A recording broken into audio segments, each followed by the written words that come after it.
Chapter 5:10. Noises, screams, wails, and all sorts of other noises came from the surface. In the narrow cave, the echoes could be heard from far away. Everyone in the team could hear that the humans were at a disadvantage. Compared to the excited cheers of the orcs, the cries of the humans were filled with tragedy. Hang in there. Fight as hard as you can. Was this what people who had the upper hand would say? The pessimistic aura coming from the vent above their heads became a different scene when it came to the people in front of them. Duque walked quickly, and a wave of cold air with a radius of more than 30 meters moved along with Duque's movements.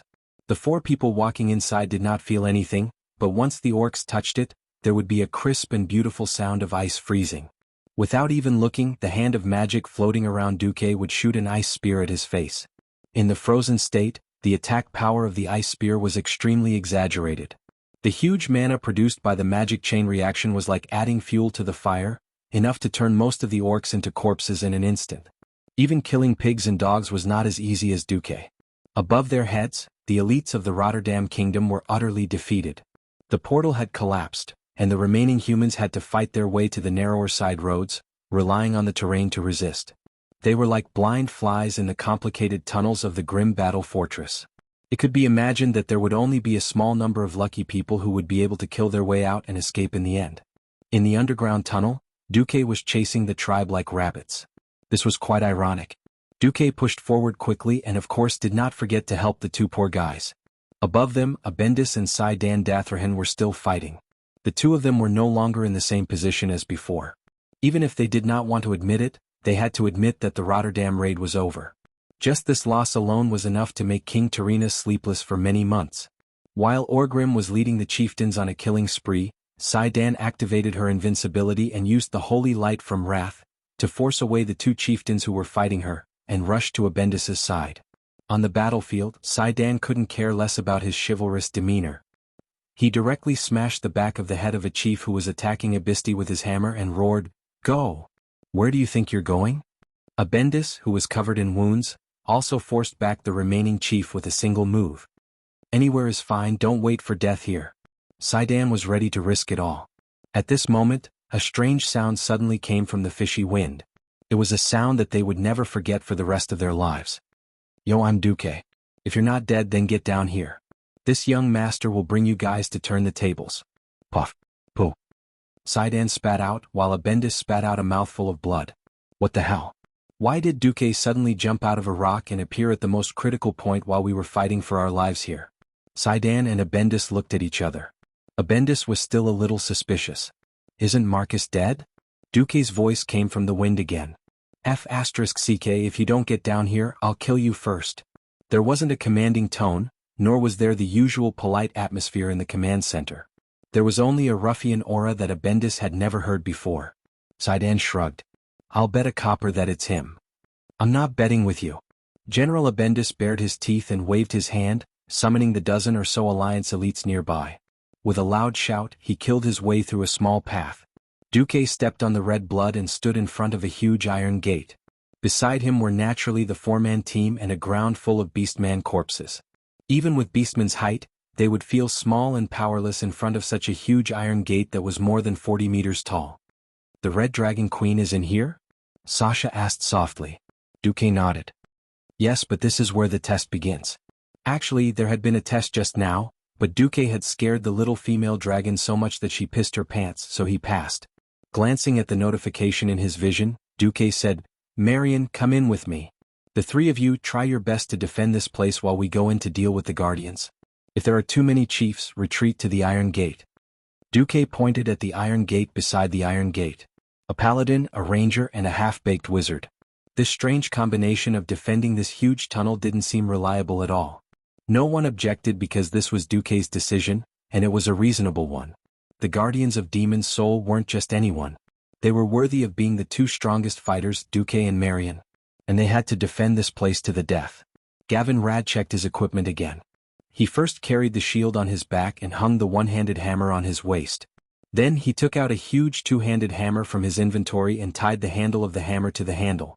Sasha jumped onto a protruding rock beside the Iron Gate. Because the rock was high on the outside and low on the inside, Sasha treated it as an archery tower.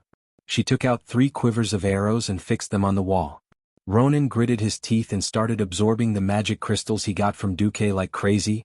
Just then, a commotion came from the cave entrance.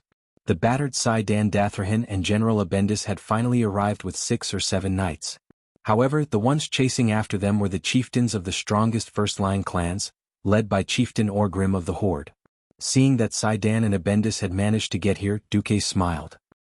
He shouted at the paladin who was being chased like a dog, "Help me defend for 20 minutes." With that, he didn't care about Sai-Dan's reaction and brought Marion through the iron gate. Oh no!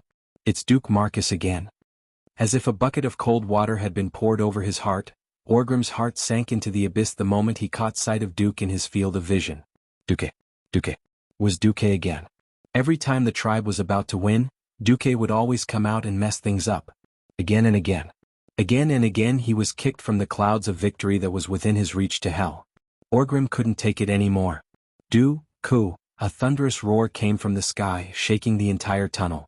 Countless pieces of sand and stones fell from the top of the cave, making it seem as if the earth was shaking and the mountains were shaking. Chapter 5:11. Great Chief Orgrim's lungs were about to explode from anger. As a ferocious warrior, Orgrim had never believed in fate or anything like that. He had failed time and time again. Even Orgrim, who had an incomparably firm will, started to waver. Is Duque really my nemesis? When this question appeared in his mind, he could no longer suppress the uneasiness in his heart. Every night he would dream of his own failure. He would remember the pain and anger that Duque had brought him. He could not suppress it. Orgrim pointed to the top of the cave and took up a stance with his right hand. In the next moment, Orgrim used his famous Hammer of Destruction as a super-large hidden weapon. The sudden burst of magma-like heat increased the temperature of the entire tunnel. Everyone's field of vision was lit up. The scorching heat came from afar, and the surging wave of heat passed through the gap between Abendis and Sai-Dan. The irresistible heat made the two scream in pain, and they quickly dodged to the left and right. Even so, their arms were still stained with magma-like viscous substance. The horrifying heat passed through the gauntlet and traveled to their arms, and they both felt a burning pain on their skin. Ah! Abendis could not help but pull out the short sword tied to his thigh, and cut off the ropes on the gauntlet. Before the heat completely burned his arm to the gauntlet, he clenched his teeth and tore off the gauntlet, not caring that it was stuck to his hair and a small piece of skin. Ugh! Holy Knights always took advantage. Under the protection of the holy light, Sai-Dan took off the gauntlet and threw it away without any injuries. At this moment, the one who felt the most numb was Gavinrad. Soldiers trained for 1,000 days were used in a single moment. Whether it was to save energy for Duque to deal with the protectors, or to maintain Duque's cool, Gavinrad had to take this blow for Duque. If it was the old Gavinrad, he would not be able to take it with just the holy light. However, after Duque released the shackles of fate, the strengthened version of Gavinrad could still put up a fight. Gavinrad swung his giant iron two-handed hammer like he was playing golf. It drew a huge arc on the ground and accurately met Orgrim's Hammer of Destruction. The lightning energy awakened from the storm altar crashed into Orgrim's flame energy. The collision of the two violent elemental energies instantly lit up the entire underground passageway as if it was daytime. The corpses on the ground suddenly jumped up as if they had come back to life due to the vibrations of the power. Soon after, they were either burnt to a crisp by the uncontrollable flames and lightning power, or directly carbonized by the lightning power. The violent elemental energy spread in all directions, and the huge tiles on the floor of the passageway stacked up layer by layer like broken waves. It was a ghastly sight. It was like experiencing a small, terrifying earthquake. Gavinrad was in a sorry state, but he managed to hold on. It was impossible for Orgrim's flying hammers to be replenished every second. Gavinrad's quality was not good enough, but he was good enough. At that moment, Gavinrad did not know how many times he had cheered for himself. The result of the collision of the two hammers was that Gavinrad sent Hammer of Destruction, flying like a high-flying ball. Duque's face was momentarily stunned. Then Duque revealed a smile that Orgrim wanted to slap him to death 10,000 times. At this time, Duque actually had the time to wave his hand and make a bye-bye gesture to Orgrim. Ah! Orgrim was on the verge of losing his mind. As he charged, he picked up a large hammer that was obviously used by a centurion and charged forward. Behind him, Kilrog and the other chieftains charged forward as well. At this critical moment, a new group of Alliance army arrived. They were Uther and Tyrion Fordring. After knowing that Duque was still there, Tyrrhenus finally made the decision to raise the stakes. He sent the last reserve team over as well. This decision directly caused most of the top forces of the Alliance and the Horde to start a decisive battle in this rather narrow passage for an army. After entering the Iron Gate, it was pitch black. The Red Dragon Queen is imprisoned here? Marion, who was holding her staff, was confused. Her vision was not as good as Sasha's, but her night vision talent still allowed her to see further and clearer than Duque's. What entered her vision was a vast expanse of emptiness. Just be careful. Almost as soon as Duque finished speaking, the air in front of them suddenly flashed, and thousands of small fireballs exploded out of thin air. These fireballs spun quickly and merged with each other.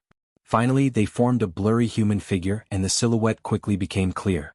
This was a huge flaming puppet, the guardian of Demon's soul. It was a magical life form that was unknown to outsiders. "Get out of my way!" Marion roared angrily, and her staff shone brightly. Without the silk wrapping around it, Marion's staff revealed its beautiful appearance. The staff was dark red, and the tip was made of an unknown jade material. It was a pure, beautiful, naked flaming angel. As she roared, the dark red staff in her hand suddenly brightened, and a narrow beam of light flashed from the tip. In the next second, Demon's soul guardian that was pouncing towards Duque and Marion was split in half by the blue arcane light. There was no blazing light like the sun, nor was there any sharp light. With just one simple move, the guardian of the Demon's soul, which was created by the 4 Dragon Kings, was killed. Duque looked at this scene in shock. He finally had a clear understanding of the power of this delicate and seemingly weak female counselor of the Silver Moon Parliament. "Go. I can't hold it for long." Duque's right eyelid twitched. He suddenly realized that the damned flaming puppet had appeared again, roaring and pouncing towards them. This time Marion used the same trick again, but it didn't get the desired effect. The flaming puppet took the hit head-on, and only paused for a moment before it continued to attack expressionlessly. Marion had to use another powerful spell that Duque didn't know about to destroy the flaming puppet again. Duque gritted his teeth. "Marion, be careful. Hurry up, I can't last long." Marion smiled bitterly. Duque took out the Grand Marshal's battle staff, and flashed deeper into the fortress. Chapter 5:12.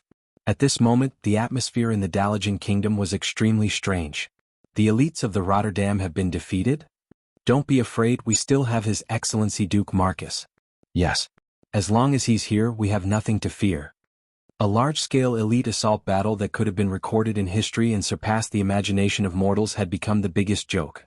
Just like how the silly orcs had fought with the humans on the vast sea only to be killed. Today the Rotterdam Kingdom had become the biggest joke. More than half of the kingdom's elite knights had been slaughtered in less than an hour. King Tyrrhenus could totally imagine that he would be criticized by the nobles of the Rotterdam Kingdom in the following days. If it was just a simple defeat, it would be fine. If they were to lose, they would lose together. At most, the whole of the Rotterdam Kingdom would suffer together, and everyone would go home to lick their wounds. But Duque had appeared. Duque, who was thought to have died somewhere, actually appeared again, and perfectly used the elites of the Rotterdam Kingdom as bait to lure away a large number of chiefs. What happened to being the leader? How did the great Rotterdam Kingdom become a sacrificial pawn? King Tyrrhenus felt a surge of anger in his chest, and he almost fainted on the spot. Tyrrhenus' face was very, very black, as if he had touched charcoal. His whole body was trembling. Others might think that he was sad about the loss of the elites, but only he knew that he had developed a grudge against a junior that he had always looked down on. Be it Anduin Lothar or Duke Marcus, these 2 candidates for the commander-in-chief of the alliance were the only way out. Using the noble Lothar as a mascot, and then kicking Duque away when the war was not going well. That was what Tyrrhenus had thought. With these 2 scapegoats, it was only natural for the general of the Rotterdam Kingdom to be promoted to the commander-in-chief of the alliance. Who would have known that Anduin and Duque worked together perfectly? One controlled the western battlefield, and the other coordinated the entire alliance perfectly, organizing many successful military operations, and expanding the alliance from 8 to 10? Just thinking about it made him mad. In exchange for a compromise, 2 country bumpkins from a remote southern country became the heroes of the alliance. His Rotterdam Kingdom had contributed money, manpower, and effort in exchange for a core position. Look at the way the kings were looking at Tyrrhenus now. They were all mocking him as if he was an idiot. Tyrrhenus almost wanted to send someone to kill Duque on the spot. But he resisted. Whether it could solve the problem of the Red Dragon Queen was still unknown. If he were to trip Duque up at this juncture, firstly he would not be able to make it in time, and secondly the alliance would really collapse. That would not be beneficial to the Rotterdam Kingdom at all. Even though he knew that he was on the verge of losing control, the self-restraint of a veteran politician suppressed his emotional impulses, allowing his intense heartbeat to gradually calm down. It seems that we old bones are still outdated. The future of the alliance still depends on Marcus and the other youngsters. He was no longer upset, no longer agitated. If he did not lose control just a moment ago, everyone would think that Tyrrhenus was a kind elder who took care of the younger generation. That's right, Tyrrhenus had decided that since he could not suppress Duque, he would kill him by praising him. According to his experience, he would definitely not be able to see through this kind of overt plot. Once he got carried away, it would be the time for him to fall into hell. Tyrrhenus' lips curled into a cold smile. Unfortunately, Tyrrhenus would definitely fail. Duque was not some ignorant 16-year-old from a small village in Azeroth. Duque had no way of knowing what Tyrrhenus was thinking. He did not take the loss of the Rotterdam Kingdom to heart. It was true that the Rotterdam Kingdom's unintentional attack helped him take the bullet. This was definitely unexpected. From the beginning to the end, Duque had never thought of tricking the Rotterdam Kingdom. This was a battle that transcended the mortal world. Why did the small Rotterdam Kingdom come here to interfere? Was it my fault that Tyrrhenus was looking for trouble? No. I will not take the blame for this. Duque focused on finding Alexstrasza. From beginning to end, the Red Dragon Queen and the Black Dragon King, the two ancient dragon aspects, were the main focus of this show. Unfortunately, Duque did not know what was going to happen next. As a butterfly that incited the general trend and changed history, Duque had changed too many things. In the original history, because the main force of Orgrim had been destroyed, only the Dragonmaw clan was left to defend Grimbader. In the absence of Zulud, the orc warlock Nekros who controlled the demon's soul, used the most idiotic method. He brought a large number of red dragon eggs with him and ran away from Grimbader.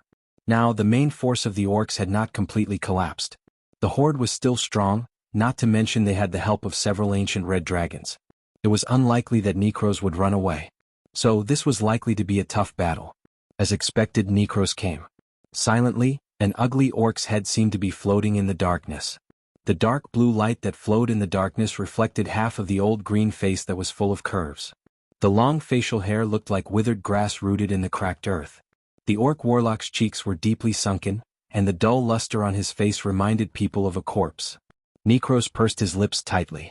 His thick lips seemed to have two sharp stones on them, propping up two openings in his lower jaw, exposing his fangs. His hood was embroidered with demonic incantations, and the shadows that extended from it covered his eye sockets. The deeply sunken eyes emitted a deathly light in the darkness. If not for the fact that he could still feel his breath, Duque would have thought that he had encountered an undead and not a living orc. Nekros spoke in a voice that reminded people of death. His common language was terrible, and Duque could barely understand him. Duke Marcus, the nightmare of the horde. I did not think that you would come. Duque leaned on his staff. To this world, your horde is the nightmare. Nekros let out a rough and unpleasant laugh. Unfortunately, after today, only one of the two nightmares will remain. Nekros was right. The Red Dragon Army was the last card of the horde. After losing the main forces of the Blackstone and Warsong clans, the horde no longer had the upper hand in terms of quantity and quality.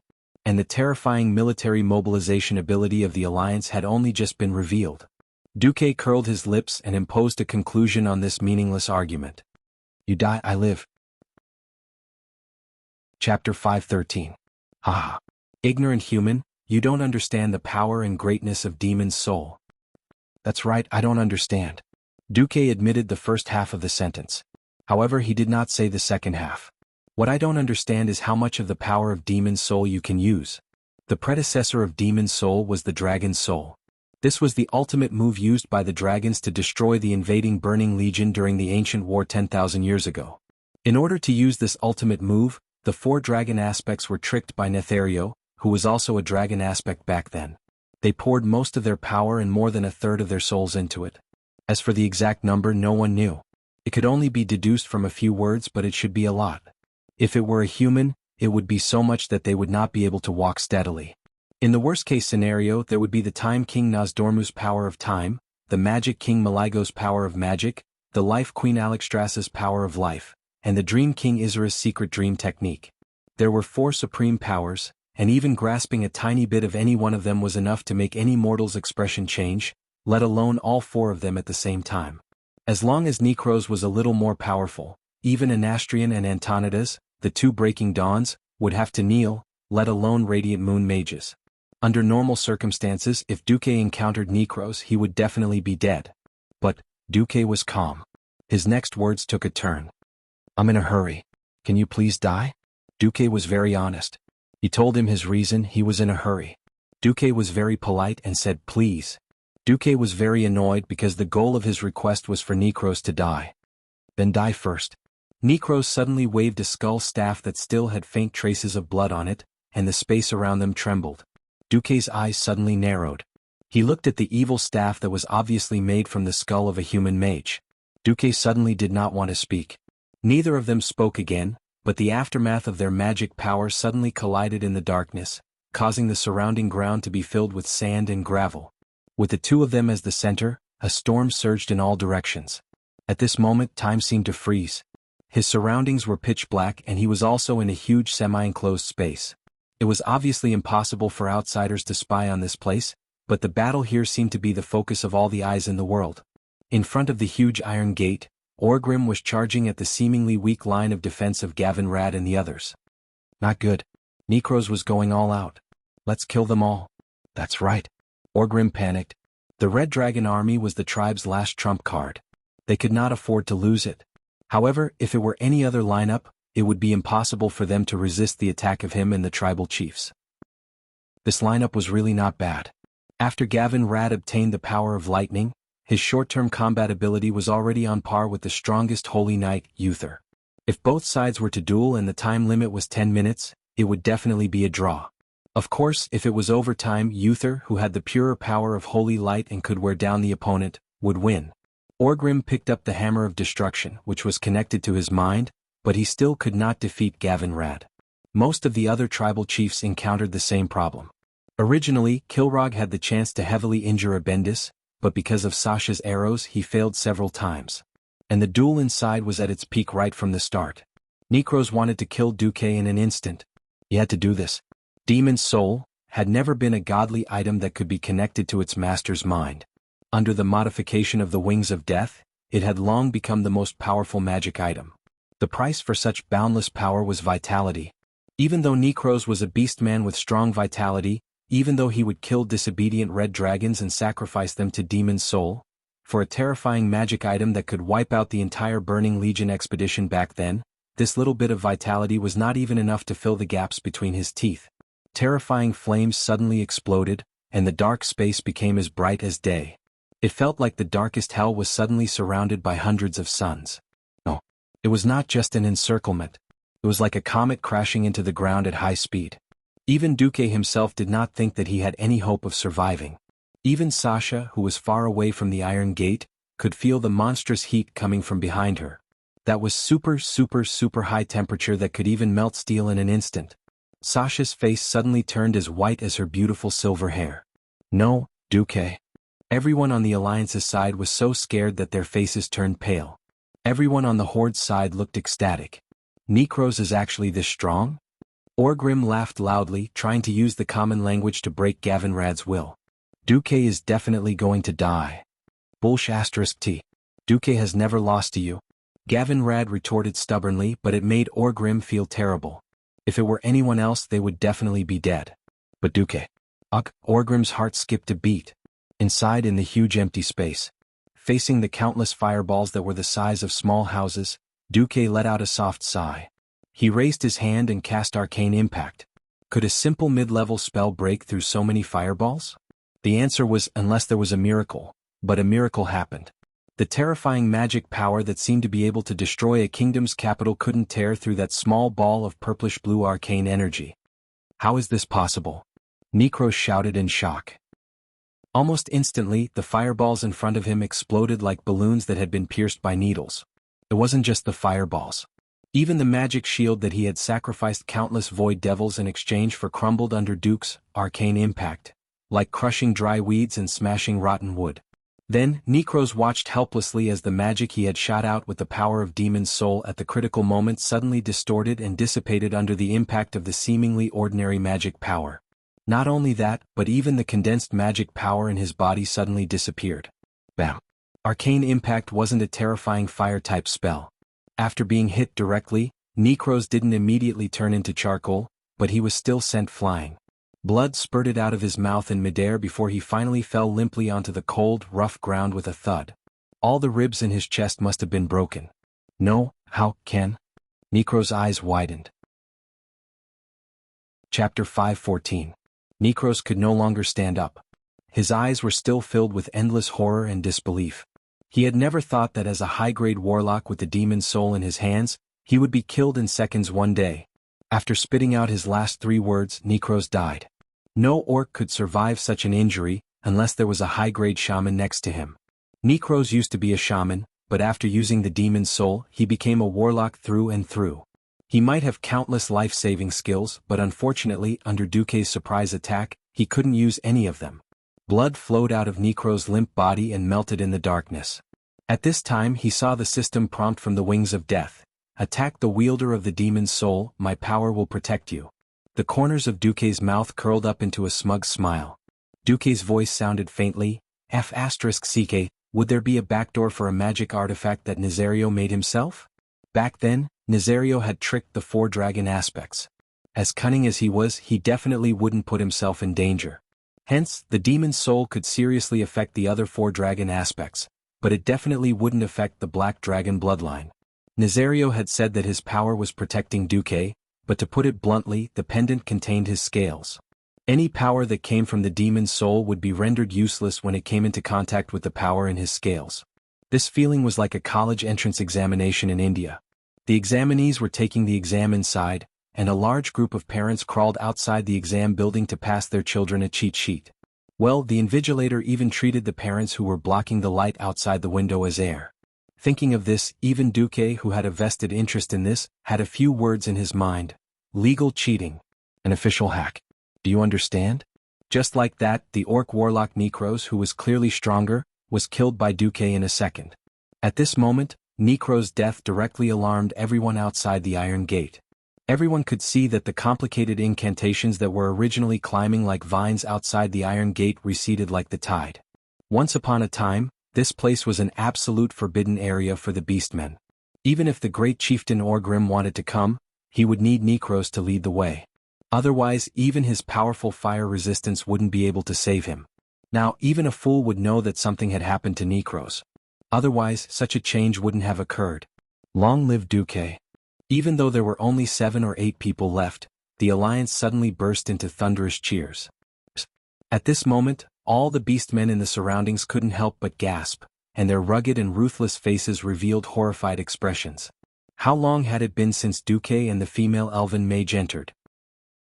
Such a short time was only enough for them to reach Necros.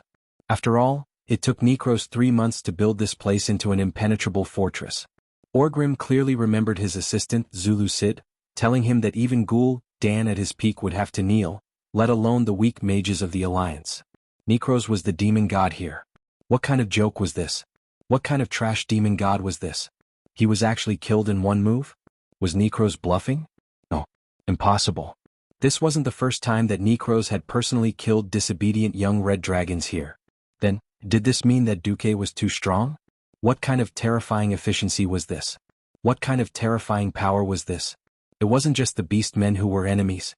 All the human knights guarding the Iron Gate were also extremely shocked. Forcing Orgrim away with a powerful lightning hammer, Gavinrad raised his hammer high and laughed loudly. Do you see this? Damn greenskins. This is the power of the greatest hero in the history of the Alliance, Duke Marcus. Just as the morale of the horde began to drop, Orgrim laughed out loud as well. Foolish humans. You don't even know what's controlling the Red Dragon Queen? That thing is called the Demon's Soul. Only warlocks who can control the power of demons can use it. As a mage, Duque can't use it at all. Ah. Without the order to remove the restraints, the Red Dragon Queen will never be freed. Of course, you can also try to kill that humanoid female lizard and then taste the anger of the entire Red Dragon army. Thousands of elites had died and more than 10,000 had died in the rear. So much manpower and resources had been wasted, and in the end, it was all for nothing. This time, it was the Alliance's turn to be at a loss. Several people were instantly stunned, and some were even almost killed by the enemy. Suddenly, Sasha's voice sounded. Don't believe him. If he could solve it directly, Duque could have done it in 2 days.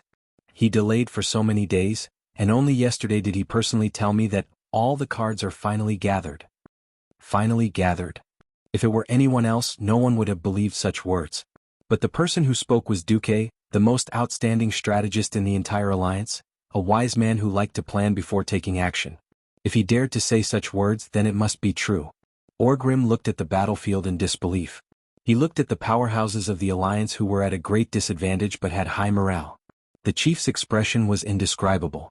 The corner of his mouth twitched slightly, and his fangs seemed to be chattering. His eyes were filled with disbelief as if he was in a dream. How could one person's prestige reach such a level? Orgrim had longed for this for a long time, but had never been able to reach it. Yet his old enemy had reached it. It had to be said that it was ironic. Kill them. We still have a chance. Orgrim roared. Just then, a shining golden Gundam, oh no, a paladin suddenly smashed through the ceiling and descended from the sky. When he landed, the hard tiles around him cracked inch by inch. Sand and pebbles flew everywhere and it was a mess. Go. Ask me first, Wother. The Alliance's strongest paladin had arrived. On the other side, Duque quickly ran over and searched Necro's corpse. It didn't take him much effort to find a platinum-colored disc hanging from the Beastman Warlock's waist. System notification. You have found the God-tier magic device Demon's Soul. Almost as soon as Duque's finger touched Demon's Soul, the image around him suddenly became clear. It was as if an invisible hand had lifted the black cover covering the entire room, revealing the situation inside the huge cave. This was a huge cave that could fit at least 2 Boeing 777 airliners.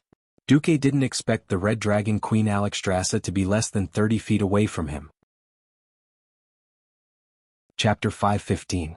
This wasn't the first time Duque and the Red Dragon Queen had met. They had met once before after the Battle of Karazhan. At that time, Duque was completely focused on the death of Medivh and didn't have the time to carefully examine this legendary dragon queen who had existed throughout almost all of Azeroth's history. Even though Duque had seen Alexstrasza in the game, his impression of the queen's human form was still very vague. Duque suddenly found that he couldn't take it anymore. The person in front of him was so sexy that it was against the rules. In his field of view, Alexstrasza was chained to the ground by a small iron chain. Her feet were facing Duque and her body was facing inward. From this angle, the first thing he saw was a pair of long legs that were different from the slender and long legs of the elves. They were full of strength and beauty. They were the same long legs that gave people the feeling that they wouldn't break no matter how much they played with them. Further in, because of the angle of view and the fact that the queen was only wearing a pantsuit, the view was dominated by her perky buttocks. The smooth and large curve formed a perfect arc. It was snow-white and full, and at first glance, one could feel that it was full of firm elasticity. The queen's right hand was on the ground and her left hand was behind her waist. She was half bent, inadvertently forming a standard S shape. From this angle, as the line of sight moved, one could immediately see the eye-catching and proud peaks on the buttocks. The towering peaks were like climbing a towering mountain, and then immediately had to look up at an even higher peak. The firm and proud peaks, matched with the red and gold-rimmed breastplate, looked even more sexy and charming, like a red lotus in full bloom. Looking at it again, it was an angry oval face full of a strong exotic style.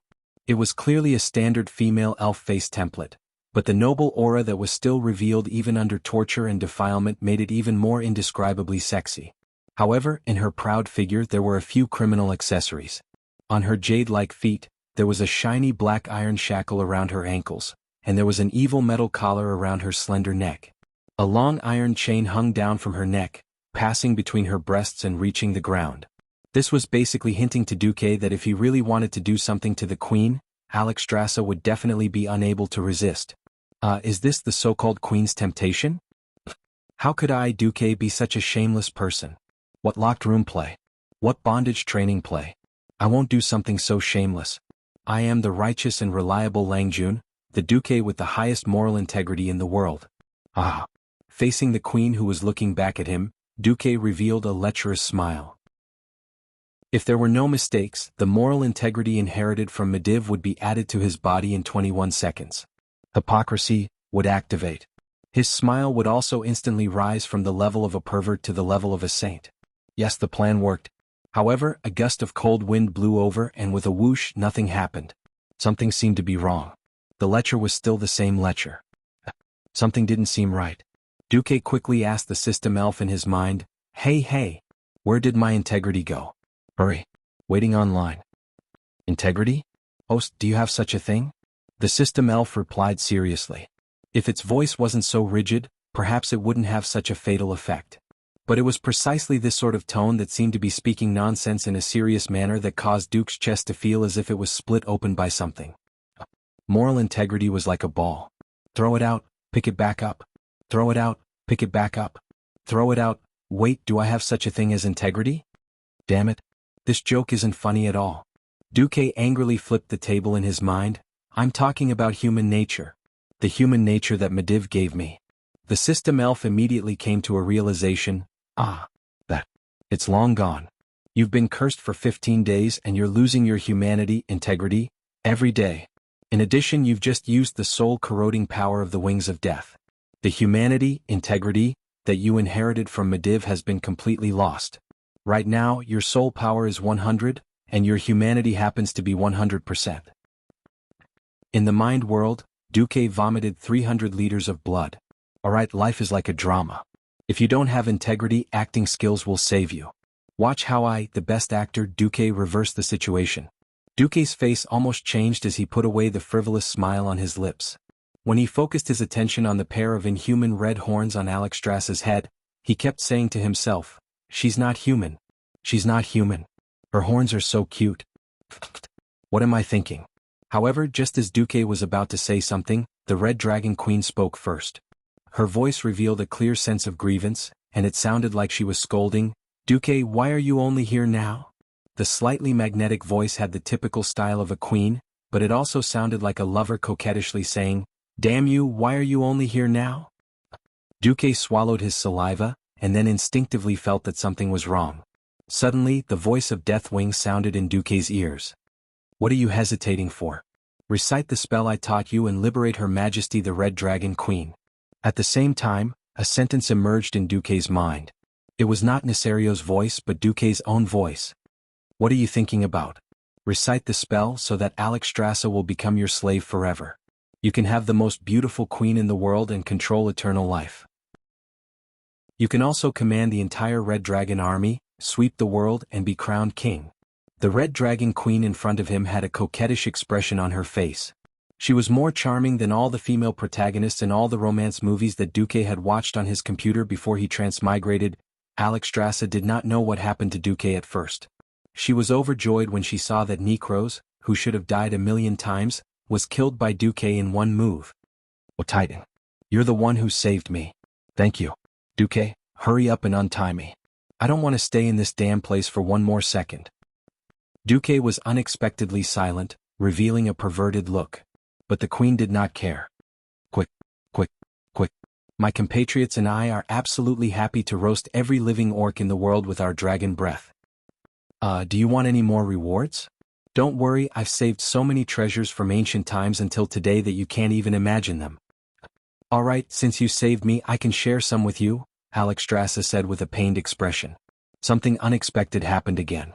Like a pervert, Duque pounced on her directly. Then, just as his hands were about to touch the queen's pair of giant cats, he suddenly pulled out Demon's Soul with his right hand and took out a strange accessory with his left hand, wanting to smash it on Demon's Soul. At the same moment, a cold male figure suddenly appeared behind Duque. Chapter 5:16. Cunning brat, do you think you can fool me? Accompanied by the casual and contemptuous words, this ghost-like black-haired man waved his hand lightly and Duque died. It was not that Duque did not try to resist. Unfortunately, the light of his resistance was so dim, as laughable as a firefly trying to compete with the sun. Ice Barrier was activated at the very end.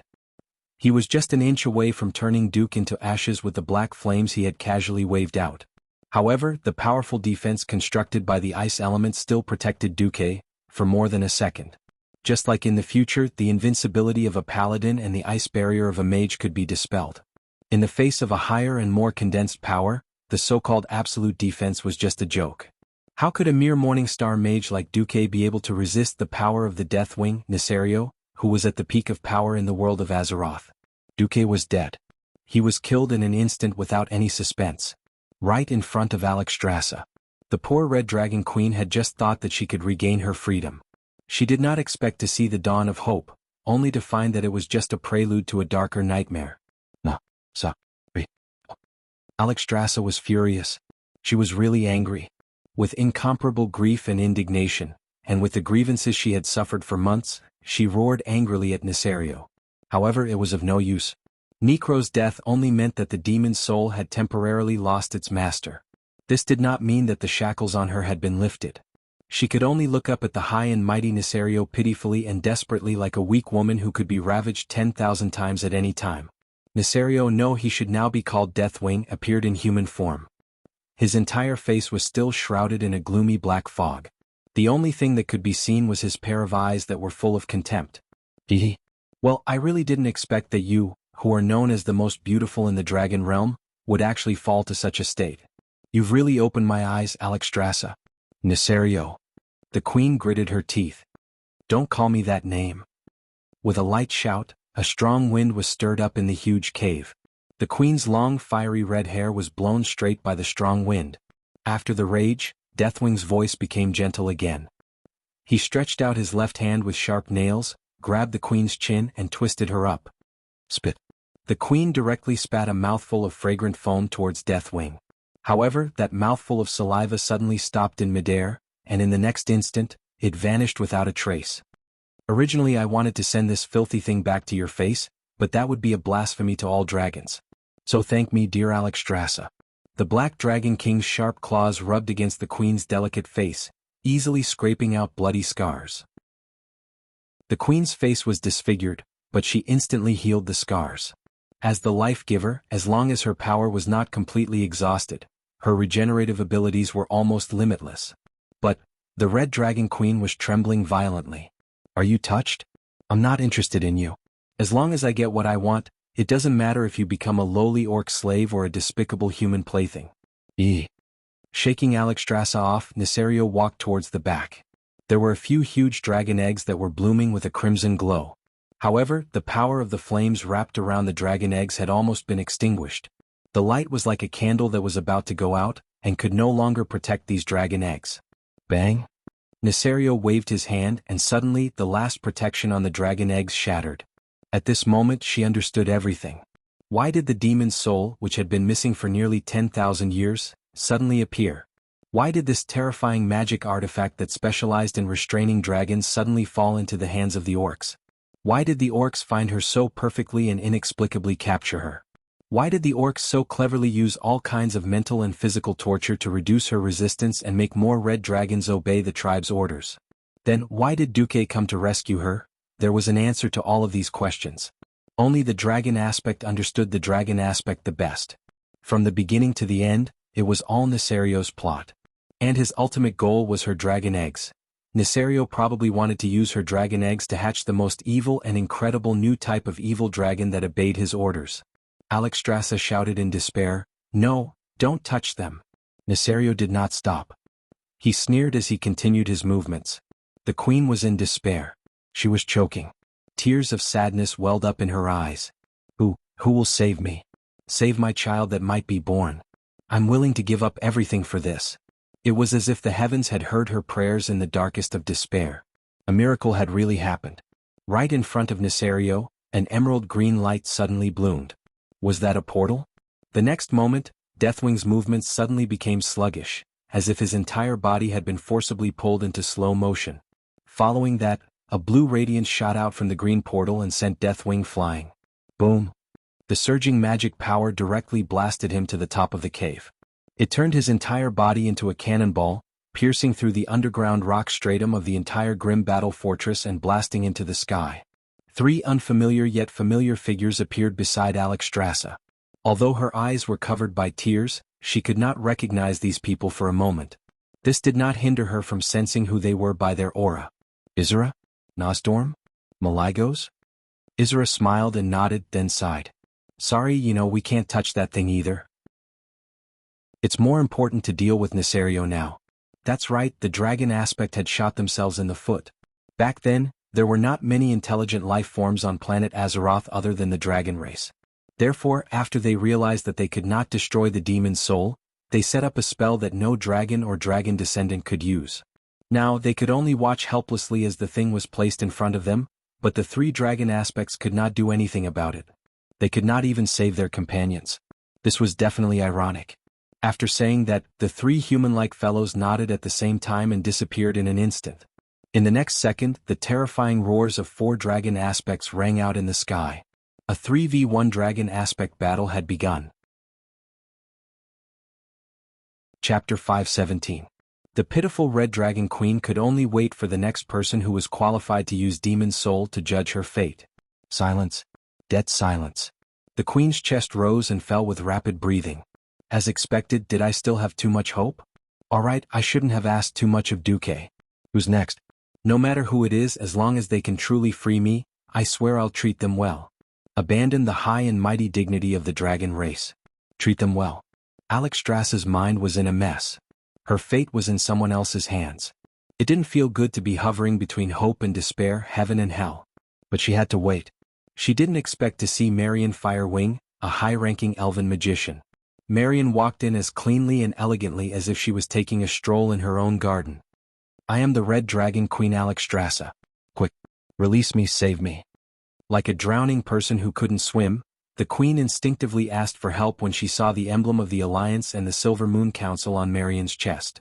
For thousands of years, the Red Dragon Army had a good relationship with the Silver Moon Council. At this moment, Marion smiled. It was a proud smile with an unbridled feeling that was infinitely close to madness. The female elf who was smiling like a flower gave the Queen a terrible, ominous feeling. Save you? Who said I'm going to save you? Marion asked with an extremely cold smile, pushing the Queen's heart into a bottomless abyss again. She had already fallen into the 18th level of hell. Who would have thought that there was another one at the bottom? 36 levels of hell? Are you afraid? The Red Dragon Queen's voluptuous body trembled. In the eyes of men, this might be an original sin of temptation. Unfortunately, in the eyes of the same sex, this was a sin. In Marion's eyes, there was clear jealousy. Dragons are so good. Eternal life in the true sense, eternal beauty, eternal youth. Back then, the eternal life of my night elf compatriots was also bestowed by you, wasn't it? Your Majesty, the giver of life. She seemed to be murmuring to herself, but it made the Queen's heart colder. Who are you? Who are you loyal to? Whoosh, it really is Demon's Soul. Marion walked to the place where Duque had died and picked up the platinum disc. Remember your new master's name. Mother Dragon. My name is Marion Firewing. Ah. Alexstrasza's beautiful face was flushed with anger, but before she had time to feel sad, she began to feel the soul torture from the demon's soul. The pain of having his heart pierced by countless needles was something he was unable to adapt to. You're a warlock? You're one of Nesario's men? Not just any Tom, Dick, or Harry could use the demon's soul. Only warlocks could operate this terrifying demonic artifact. In less than a second, Marion could clearly feel her life force fading away. With a wave of her hand, a mirror, made of ice appeared beside her. Marion could clearly see the wrinkles that appeared on her face. Anger flashed across her face and she immediately laughed. That orc warlock is really an idiot. He actually put his own life force into it. If he knew that you created the world tree. The Queen's expression was terrible. The High Elves were not outsiders like the orcs. They were not so easy to fool. However, as a queen, she instinctively refused to be dominated by Marion. Alexstrasza gritted her teeth. You actually want to be my master? Do you think Nesario will let you go? Nesario? Although he disguised himself well, the long years had made him forget one thing. The dragon's soul itself was designed with the 5 dragon aspects as the standard. Marion softly chanted an incantation, and the platinum-colored disc immediately changed. The disc was divided into 5 equal regions, 4 of which were radiating with a bright radiance. The Queen immediately realized what Marion wanted to do. Yes. As long as I put the scale that contains Nesario's soul and power into the demon's soul, even the famous Deathwing will become my slave. When that happens, the 5-colored dragons will crawl at my feet. I will no longer be a mere Silver Moon counselor, I will be the queen of the entire world of Azeroth. Marion laughed wildly. Her laughter was so crazy and unrestrained that it drained the blood from Alexstrasza's face. Everything was clear. Whether it was her capture or the Red Dragon Legion being controlled, most of it was a conspiracy of Deathwing. However, as Deathwing's backup, as the one who was truly trusted by Deathwing, and as the agent to control the other four-colored dragons, Marion had chosen to betray Deathwing for some reason. In any case, the artifact, Dragon's Soul, which the dragon aspects had created to repel the Burning Legion, had really shot themselves in the foot this time. The Queen was not optimistic about Marion controlling Nesario through the Demon's Soul, because it depended on how much of Nesario's soul she got. If it was less than 10%, the evil Black Dragon King would probably kill Marion even if it meant the soul backlash. Once 1/3 of the soul was injected like the 4 dragon aspects, control would be inevitable, and it would involve the entire race. At this moment, Marion was suddenly attacked without a sound. Break, break, break, break. 4 emerald green arrows suddenly appeared in the air less than a palm away from Marion. Unfortunately, that was the end. The arrowheads were stuck in the air by some mysterious force, unable to move an inch. It was only then that an oval magic shield wrapped around Marion appeared in everyone's field of vision. Marion slowly turned around and looked at the female ranger behind her with a bow. "It's you? Windsor Windrunner." It was Windsor. Realizing that something was wrong, she left the front line to Gavin Rad and the others and followed them like crazy. "Let me ask you, where is Duin?" The usually beautiful and quiet Windsor now had unconcealable anger and excitement. Even her arms, which should not have trembled, were obviously shaking. Marion smiled wickedly. "He's dead. The person who killed him was Deathwing." After saying that, she pointed at the Grand Marshal's combat staff, on the ground that was blackened by the flames. When Windsor came in, it was not that she did not see the blackened head of the staff, but when she suddenly heard the news and saw Alexstrasza's depressed expression, Windsor suddenly felt dizzy. "No." Chapter 518.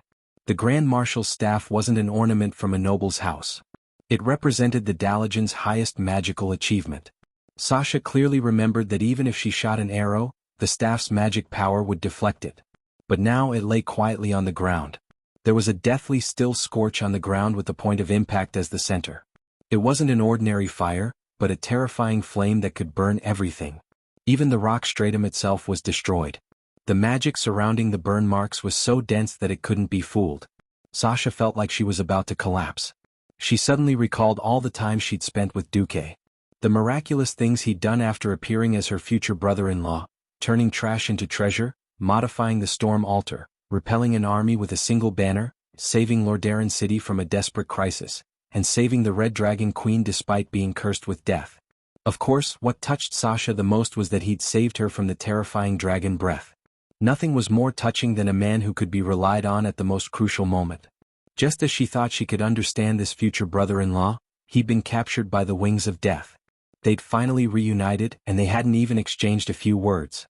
Who knew it would be an eternal farewell? "I want you to be roasted in the flames of hell for 10,000 years. With a furious roar, Sasha disappeared from where she stood. In the next second, in the huge pitch-black cave, sharp arrows were suddenly shot at them from all directions. Whoosh whoosh whoosh. There was a continuous stream of steel arrows. There was a silent elven wooden arrow. There was also the nimble power of wind. However, everything was resolved by the pair of gigantic flaming wings behind Marion. The wings were over 2 meters long. It was as if they had a life of their own. With a light flick, at least 3 arrows would be reduced to ashes. "Ah, too weak. You're really too weak. With your strength, you can't even make me move half a step. And you want to kill me? Ah." With her left hand on her waist and the platinum disc in her hand, Marion placed her right elbow on the back of her left hand and propped up her chin. Marion gazed at the darkness with a devilish gaze, as though Sasha was right in front of her. Umph. Gritting her teeth, Sasha activated Aimed Shot. Aimed Shot was the ranger's most powerful skill. Corresponding to its power, it was an ultimate skill that needed to be charged up. In a battle like this, exposing one's position was definitely disadvantageous for a ranger. The explosive power of a high-ranked mage was far greater than that of a ranger. What Sasha was betting on was Marion's arrogance. Even though she did not want to say it out loud, she had to admit that the difference in strength between the two of them was too great. If Aurelia was here, she might be able to suppress Marion. However, Sasha, whose damage had not been polarized, Could not think of any other skills other than aim shooting that could blast through the protection of that pair of strange flame wings. Sasha knew that Marion was trying to destroy her ultimate move and deal her a heavy blow, but when she thought of Duque who had turned into ashes, her tears flowed uncontrollably. Duque. Bless me to kill him. Hee. She still did not move. Marion looked down at the arrow that had gathered all of Sasha's power as it shot towards her, as if she was looking at an ant. And then, there was no then. The raging flames easily burned the entire arrow. Let's end this. Marion raised her left hand lightly, her index finger forming an elegant arc with her arm. Even this light finger of hers was bewitching. A huge fireball instantly formed at her fingertip. In the next second, the huge fireball would shoot out and blast Sasha into ashes. Just at this moment, Marion suddenly felt the sound of wind behind her head. Oh, Alexstrasza? Turning around, she saw the dumbfounded queen. It was obvious that the queen was looking in the direction of, behind me? Instinctively, Marion activated the power of Demon Soul. Unfortunately, she had made the same mistake as a certain stupid orc warlock. The surging evil flames were easily popped like soap bubbles. A brick made of ice appeared out of thin air. It was grabbed by a swinging arm and slammed down like lightning. Marion's own magic shield took effect. The moment it took effect, an arcane energy that wasn't very strong, but was sharp as a needle, easily pierced through her shield. In the end, pa. Fresh blood dripped down from her forehead, quickly staining Marion's bewitching face. Hee. No matter how strong Pharaoh is, he'll be knocked down in one move. Marion fainted with a brick while humming something that others couldn't understand. Who was that guy? Naturally, it was our Duque. That signature evil smirk, that face that deserved a beating after succeeding in his scheme, Sasha would be able to recognize him even if he turned into ashes. Duque. Duque. The first voice was the queen's and the second was naturally Sasha's. Yes. Duque replied to Sasha with a smile as he dealt with Marion. It's not auspicious to kill a sister. Therefore, Duque fitted Marion with the spellbreaker shackles that he got from Kuel Salas. This thing was mainly used to destroy the circulation of magic power in the magic circuits of the human body. For a regular person, this thing was no different from regular shackles. For a mage, it was enough to turn a high-level mage into a weak girl who couldn't even truss a chicken. As a gentleman, he would be letting himself down if he didn't use tortoise shackles. But with two important ladies present, Duque just cuffed Marion's joints behind her back. Duque. Sasha even dropped her bow and walked over in disbelief. Yes, what's wrong? Duque. Sasha's tone became even more intense. Duque blinked. Didn't your sister tell you that I know true mirror image? Duque continued to spout nonsense. Mirror image my ass. He really couldn't take it anymore and was instantly killed by the wings of death. Looking at the system notification that he had 90% soul power and 90% moral integrity, Duque was crying in his heart. But to prevent Sasha from worrying, he could only continue to pretend to be strong. Duque. Is it really you? Looking at Sasha, whose eyes were blurry and glistened with tears, Duque knew that things weren't so simple. Duque sighed. It's really me. If you don't believe me, come and touch me. Duque, from shock to surprise and then to ecstasy, when all the grievances and fear in her heart poured out, Sasha finally did something that not only Duque didn't expect, but she also didn't expect. Sasha pounced on Duque and pushed him to the ground. Then she closed her eyes and kissed him deeply. Chapter 519. There was something in this world called taboo. As an old fool on Mount Akina, it was Duque's dream to have the legendary sisters. But on the other hand, as a young man of the new era, Duque had told himself countless times to just wash up and sleep. At first, Duque didn't have any special feelings for Sasha. At most, he felt that the three Windrunner sisters were very pretty. Life was always full of surprises. Saving someone had accidentally opened up Sasha's heart. There were some things that happened naturally, like water flowing into a canal, Being kissed by a beauty that he liked was a blissful thing. Now that he had lost his moral integrity, he couldn't count on Duque to become a saint. Duque's eyes widened. He was stunned for less than half a second before he shamefully obeyed. The boss of the Jiangnan tannery ran away with his sister-in-law. Then I... Cough. One of Duke's stiff arms gently went through the silver hair and held onto the back of Sasha's head, while the other wrapped around her waist that had been through a lot of training. In that instant, Duke clearly felt Sasha's body stiffen for a moment. Then not only from her face but also from her breasts, waist and thighs that were pressed close to him. He could clearly feel the heat rising. But the kiss didn't stop. A smooth, fragrant tongue came over and tangled with a certain someone's tongue. Their heavy breaths intersected, accompanied by soft murmurs. Things seemed to be progressing in a wonderful direction at a high speed. Unfortunately, before their passion was fully ignited, it was interrupted. It was the roar of an ancient dragon guardian. Damn it! You two are purposely making me angry, aren't you? Definitely on purpose, right? Duque, are you going to let me out or not? I'll count to 3. If you don't let me out, I'll go crazy. The passionate kiss stopped and their lips parted. Looking at the silver line connecting their lips, Sasha suddenly blushed. The next second, she bounced up as if she had been electrocuted. She sat on Duque's lap, not knowing what to do. Duque was annoyed. 1, 2, 3. Alright, I'm done counting. Why don't you go crazy? In the face of Duque's fierce gaze, Alexstrasza actually cowered. Alright, just say it. Are you here to save me or not? Or are you going to learn from those 2 shameless fellows and enslave me, making me do all kinds of strange things? Something strange? Duque blinked. You mean what you did with this silver-haired elf? The queen covered her chest with her hands, which was a rare sight. Duque choked. Damn you. I'm not interested in you, okay? If you care so much, why are you wearing a bikini armor? You might as well wrap yourself up into a seed. Why do you need to transform into a human form? There were so many things to complain about.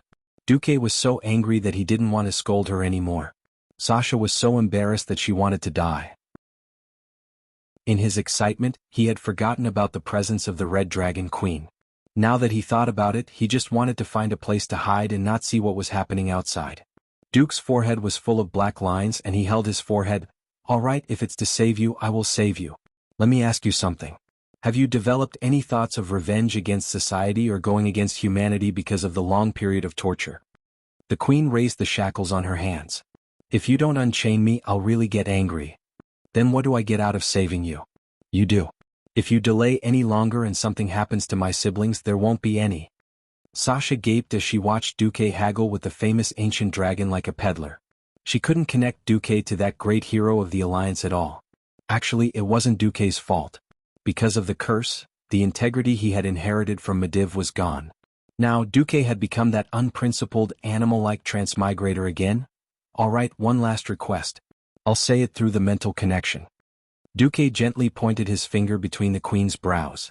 Then the two of them quickly exchanged their conditions and opinions. This wasn't a problem at first. However, Duque underestimated Alexstrasza, who was one of the top figures in this world. Even though it was a superficial exchange of consciousness, the queen still secretly peeked at a part of Duque's memory. Duque didn't know. The mental barrier he had created with the system was still trying to resist Nesario's mental corruption. All right, it's time to end this. Duque picked up Demon's Soul. At this moment, Sasha picked up her bow again. She stared at the unconscious Marion and spread her senses. On the other side, the queen was also watching Duque nervously. She had had enough of the torture. Her little heart had long been broken and mended, and she really couldn't take any more fright. Because of the chains, she had to kneel on the ground like a pilgrim worshipping. She looked up at Duque and stared at Duque's every move. Cautiously, Duque took out the accessory that Nesario had given him. A wave of arcane energy gathered in his hand. With a crisp bang, the glass used as a disguise shattered and dissipated, revealing the real thing inside. It was a scale in the shape of a water droplet, with a fiery and evil aura. There seemed to be a small black dragon roaring angrily on the scale, as if blaming Duque for not acting according to his evil script. Looking at the platinum-colored disc, Duque used the black scale to draw a huge arc on the surface of the demonic creature. The scales of the wings of death were like a knife cutting through butter, easily cutting through the hard golden surface of the demon's soul. 1 area, 2 areas, 3 areas, 4 areas. When the 4 glowing areas were all cut open, Xian's eyes lit up. Windsor let out a scream. Be careful. She pulled Duque away in time, only to see that Demon's Soul was already floating in the air, and the long arc-shaped incision began to violently spew out a strong light with 4 colors, green representing the emerald dream, red representing the life-giver, bronze representing the controller of time, and blue representing the supreme power of magic. Duque could clearly feel the huge amount of energy surging out of the cracked magic artifact. He knew that he had to act quickly, or the energy would dissipate forever and be lost in the wind of grim battle fortress. Ladukasai, he chanted the incantation from the Red Dragon Queen. He used almost all the computing power of the system to constantly adjust the spell. He was fully focused. He didn't want anyone to make a mistake at such a critical moment. This was not only the incantation to liberate the Red Dragon Queen, but it was also one of the most important factors in the entire course of history. The four colors began to blend together, forming a strange rainbow. It flashed and rose at high speed, passing through the rock formation and flying into the sky. Chapter 520. The bloody battle in front of the huge iron gate had reached its most brutal state. Roars, curses, and the sounds of heavy weapons clashing were the strongest sounds on the battlefield. Due to the aftermath of the intense battle, many of the torches' bases had been destroyed. The light in the tunnel gradually dimmed, and the torches that had fallen to the ground emitted the last bit of heat before they were extinguished. How long had this bloody battle lasted? How many of these savage greenskin monsters were there? Where did they come from? What kind of strength did they have? Would Duque, who had entered the Iron Gate, succeed? If they succeeded, how many of the people guarding here would be able to survive? Everything had already become a blur, as the people guarding the Iron Gate were already mentally numb. They instinctively waved the weapons in their hands, inhaling more of the bloody air with every breath they took. With every exhale, they let out the loudest roars they could muster. The chaotic wind in the tunnel blew at Uther's ear-length hair, and his brown hair swept across his cheeks. Unlike the other warriors whose eyes were bloodshot from the fierce battle, his most devout faith made him far more tranquil than the others. Uther's mouth was shouting the most majestic of slogans, but his ears were pricked up. It was as if he was standing and listening to a human epic being recited by a bard. The origins were long and magnificent. It was like a long wind that crossed the barriers of time and space, bringing the ideals of their distant ancestors and their wills to this place. In a daze, Uther saw countless illusory knights appear beside him, fighting side by side with them. Even though their faces were blurry, he could clearly see that they were humans. He suddenly understood who they were. Ancestors, kings, and all the heroic spirits who had fought for humanity. The Morning Star wizard behind Uther, Ronan, was unexpectedly powerful. With the support of an almost limitless amount of magic crystals, his violent arcane magic poured out in torrents in the entire tunnel. Any orc below the level of a chief would be instantly killed if they were hit by his magic. It was a pity that there were just too many orcs. For some reason, Uther thought of 2,800 years ago when humans had just obtained magic power. A man raised his sword in front of the knights and said, "I swear on this sword that humans will bear the grace of the high elves and establish an eternal covenant. We will wipe out all evil creatures and give civilization and hope to the truly intelligent races. My people, my children, my grandchildren will pass on my oath until the end of the world." More than 2,800 years ago, the flag of the Arathar Empire was raised on the battlefield of the Earthy Highlands, reflecting the dawn of that day. Humans and high elves joined forces to fight against the green trolls. 2,800 years later, it was as if 3,000 years of history had overlapped. Humans and elves joined hands once again, but this time, their enemies had changed from the green-skinned trolls to the green-skinned orcs. 2,800 years ago we had Thoradin the Great. Now where is our new Thoradin the Great? While Wuther was talking to himself, the battle had reached its climax. The number of humans still standing in front of the Iron Gate could be counted on two hands. The nameless knights had all died in battle. But in front of them there was still a sea of orc elites. Suddenly, a strange feeling that shook the entire stronghold surged towards everyone, covering the sky and covering the earth. Roar! From the deepest part of Grim Battle Fortress, a loud and clear roar came from within. It was the roar of a dragon. It was the roar of the life-giver, the Red Dragon Queen Alexstrasza. The roar was filled with complicated emotions. There were almost all kinds of emotions. Sadness, displeasure, resentment, hatred, but most of all joy. Joy for freedom. Joy for breaking free from the cage. And anger towards the enemy.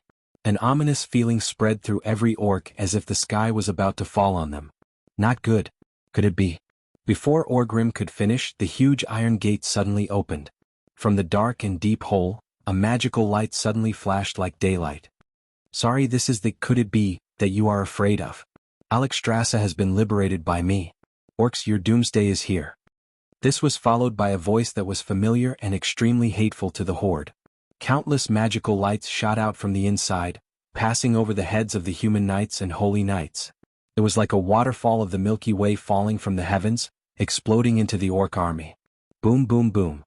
After a series of explosions, other than the chieftains, There were no longer any orcs alive in the Dark Army. Even someone like Orgrim, who had amazing magic resistance, could not avoid being sent flying by the violent magic. The power of this magic, Duque?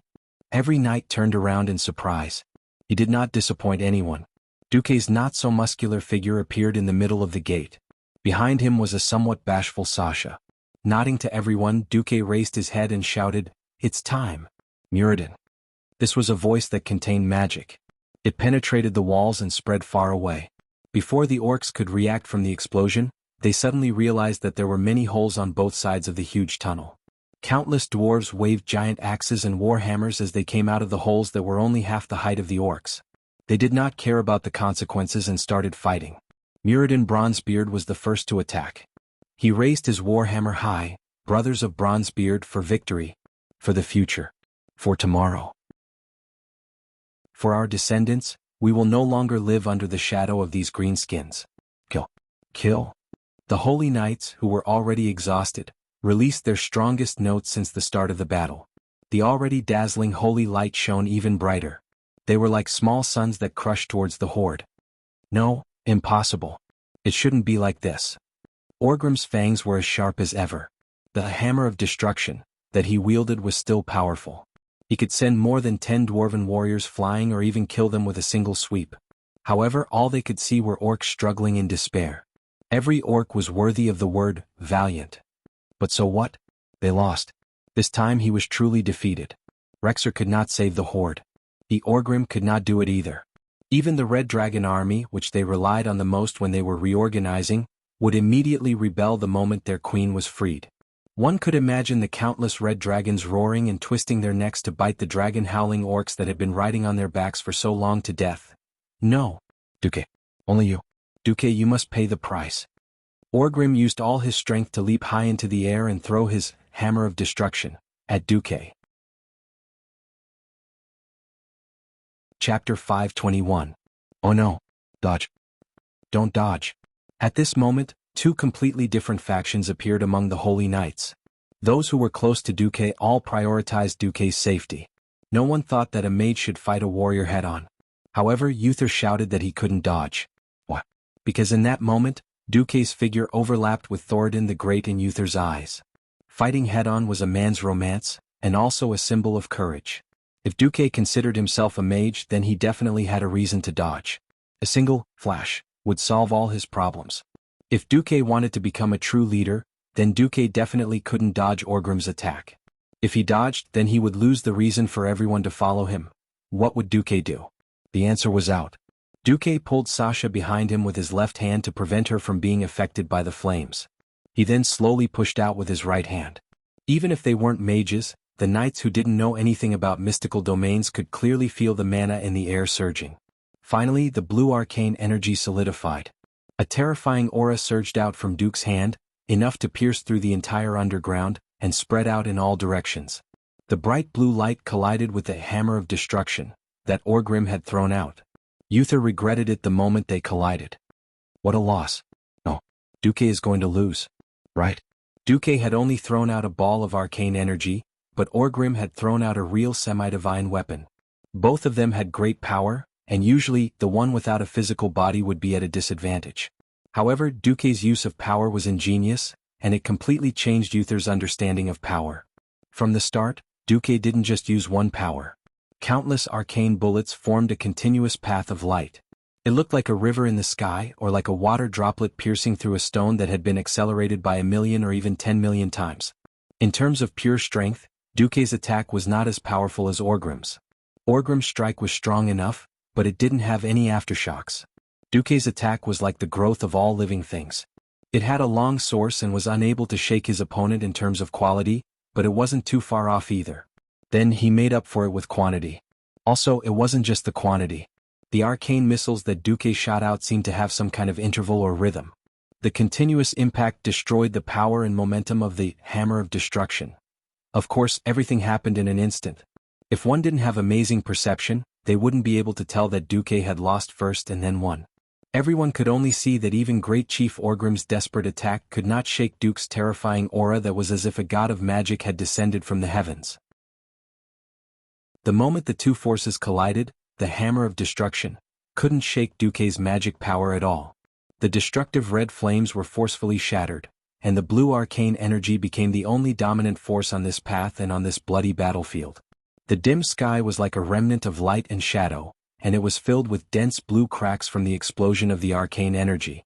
For half a second, the entire Hammer of Destruction seemed to have stopped time, and it was frozen in midair before flying back. Awesome! Not only the surviving Holy Knights, but even the dwarven warriors who had just killed their way out all cheered. This wasn't the end. Duque suddenly placed his left palm on his right arm. The mana output was further increased. In front of everyone's astonished gazes, Duque actually poured out all the mana he could mobilize in his body at once. Boom! The arcane light arrow that had been shot out turned into a huge arcane light pillar.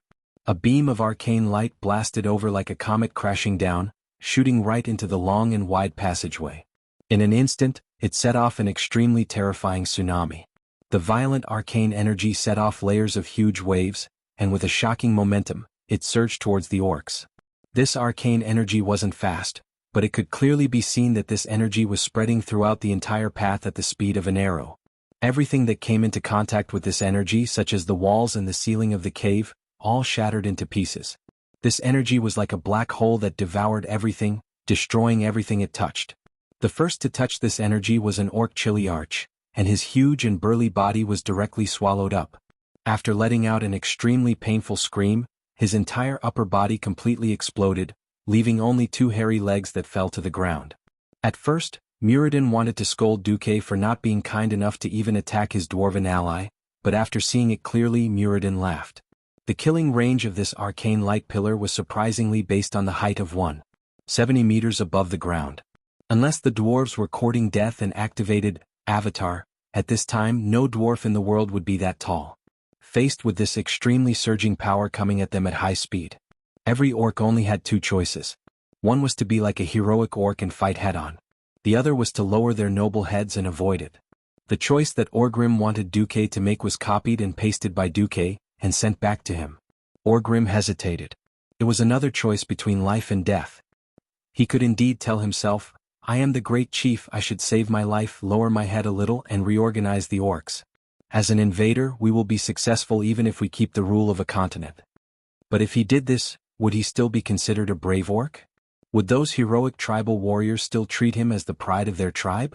No. Orcs could accept defeat. Orcs could die in battle, but orcs would never allow cowardice. Hammer of Destruction, had long been sent flying to who knew where. Just like that, Orgrim strode forward, and with a straight punch, he blasted out what might be the last attack of his life. At this moment, time seemed to freeze. 2 burly figures suddenly appeared in front of Orgrim, blocking his path. In less than 1/10 of a second, the first figure was suddenly hit by the arcane energy. Orgrim could clearly see that the orc's body instantly crumbled into pieces. And the second figure, which was much larger than the orc, was blasted away by Duque's power, crashing into the cave wall beside Orgrim and deeply embedded into it. At this moment, the weakened arcane energy finally landed on Orgrim. Chapter 522. No beastman knew how Duque had become so strong all of a sudden. As Duque's status rose, no one in the tribe could fight with Duque head-on and come back alive. And Orgrim's understanding of Duque was still at Stormwind City, when he attacked Stormwind's stronghold and fought with him directly. At that time, Duque gave Orgrim the feeling that if he had more time he could still kill him. It was definitely not like now, where he felt an irresistible sense of powerlessness. Even after being weakened twice, Orgrim was still unable to withstand the full power of Duque's arcane spell.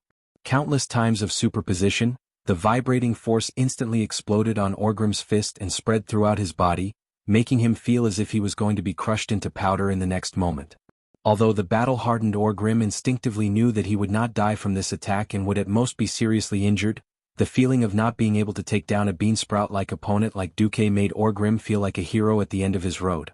In that instant, he recognized that the one who stood in front for him was the Black Scar tribe's chief, Kashtrak. The second was the mixed-blood beastman hero, Lexa, whom the entire tribe had once despised and looked down on. As a mixed-blood beastman and ogre, he had a larger and sturdier body than beastmen. At the very last moment, the two heroes used their bodies to protect their great chieftain. So I'm so weak that I need someone else to protect me? Orgrim muttered to himself. This feeling was so desolate.